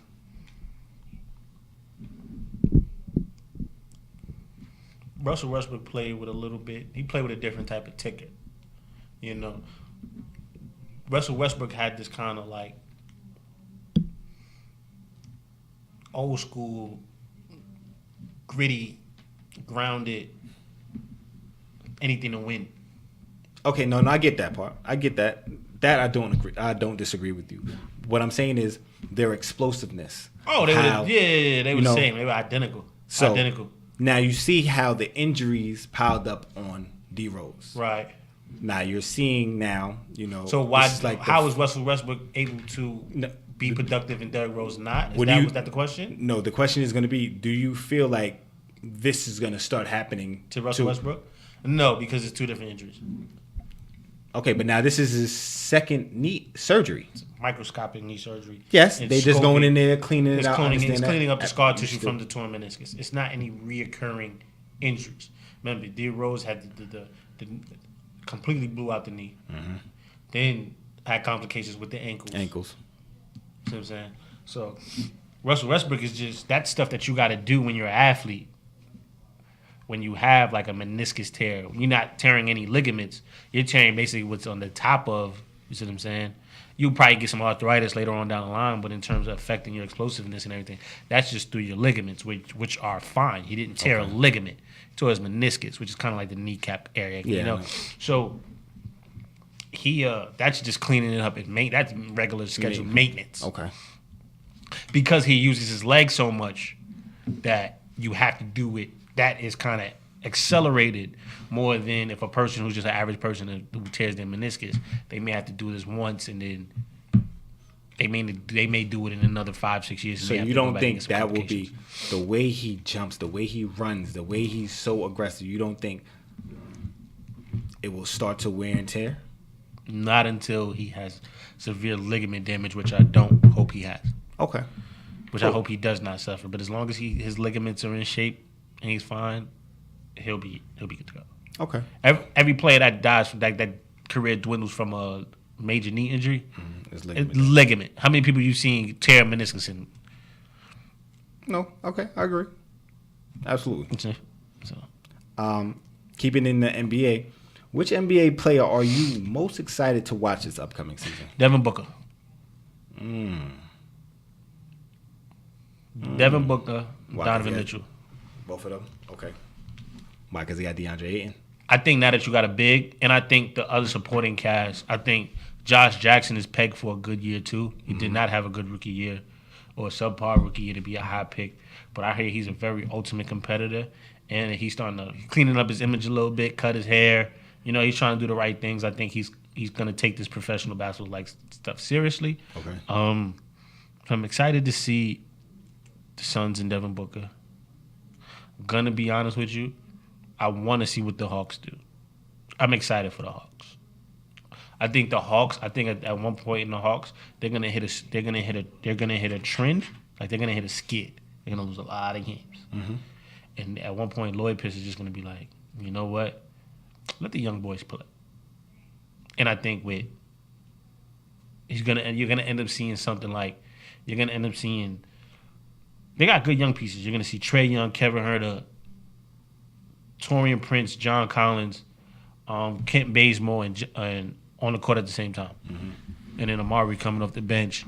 They're gonna just let the young guys play, and they're gonna lose a lot of games, but they're gonna be fun to watch. Okay. So I want to see the Hawks. I'm interested to see what they're gonna do. Losing and fun to watch. Yeah, it happens. Got you. It happens. I got you. All right. I'm just listening. It happens. They're gonna be like, "Ooh, okay, they got some stuff." They're gonna lose though.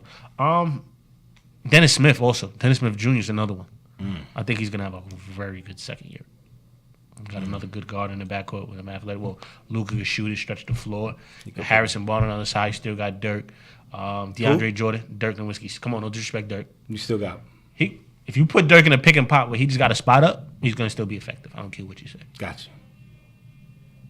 And DeAndre Jordan, them two athletic dudes. Dennis Smith coming downhill, getting in the rim. If somebody step up, we throw the lob to DeAndre Jordan. Should be fun. So those are my guys. Who you got? I want to see Tatum this year. Ball, Lonzo. Listen, I feel good things. He got a rap album. He got what tattoos. Does that mean? Now. So what? You know, I don't like it. So he got a tattoo. So what? Kuzma got cool. I want to see my young. I was tatted before. He got crazy. He was tatted before. He's got more. Yeah, but I'm saying he was about that. I feel like Lonzo's going through like a identity crisis.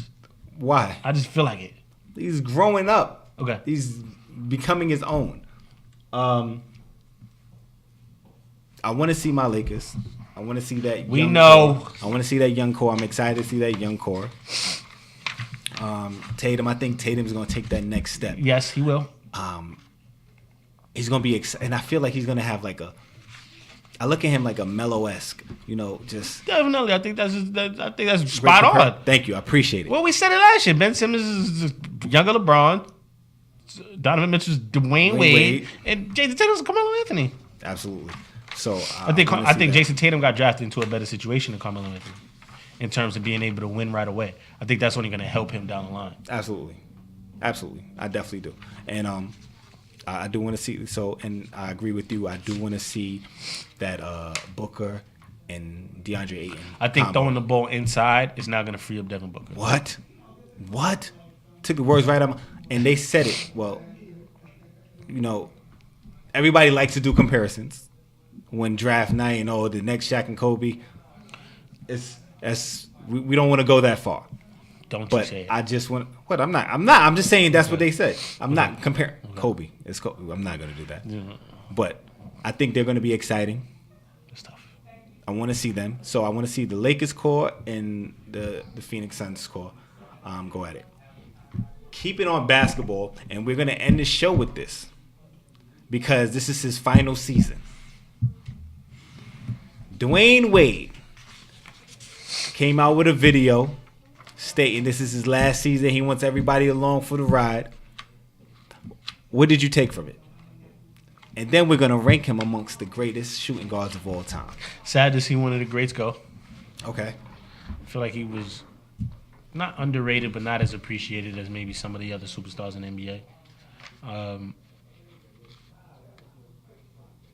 It's a farewell tour. He wants a farewell tour. He deserves it. He wants a farewell tour. Deserves it. But it's going to be funny how he gets it, though, because, Kobe, they weren't fighting for anything. Teams really wasn't good. Dwayne Wade is going to go down as never being the highest paid Miami Heat player on the roster. Ever. And he's probably the greatest Miami Heat player ever. Not probably. He is the greatest Miami Heat player ever. He's third all time in shooting guard. So you got Mike, Jordan, Kobe, Dwayne Wade. And Dwayne Wade. Oh, I agree. Don't worry about it. Don't worry about it. I agree. I have Mike, Kobe, Dwayne Wade, 3 championships, 1 Finals MVP. I think he has double digits All-Stars appearances. Longevity-wise, it's not a discussion. It's not a discussion. I agree. I have him third. Everybody's gonna, we don't want to disrespect the older crowd, with the I got Jerry Drexler West. fourth. Drexler, no left Drex, huh? Like Jerry West. We can say that. We can say that, but I mean, you can say that. You would. Four of my top five is 4 of my top 5 Who's your fourth? greatest. I got Clyde Drexler fourth. Who's your fifth? Ray Allen. Okay, cool. So you're just gonna denounce Jerry West? Yeah. That's crazy. Listen, y'all can't get mad at y'all can't get mad at LeBron James for losing all these games in the finals, and then you not get mad at the logo for not losing all these games. But you don't get mad at him. So why you knocking Jerry West back? I feel like Ray Allen's accomplished more. Got more rings. One of the greatest shooters ever. He got 2 rings. Yeah, Jerry West won. One more than, and he was. I mean, he wasn't even the man. Jerry West won MVP on a losing team. Good for him. All right, cool. So you got Jerry West better than Ray Allen? I have Jerry. Yes, I do. I have Jerry West up there. Cool. I have to show my respect because they say I never show respect to my others. You show respect. Jerry West is top 10. I put Ray Allen. Listen, you heard it here. He has his 5. I have my 5. You're listening to Topics here on IBNX Radio. I'm Tone Taylor. And I'm Chris Harris. And we're out of here. Topics out.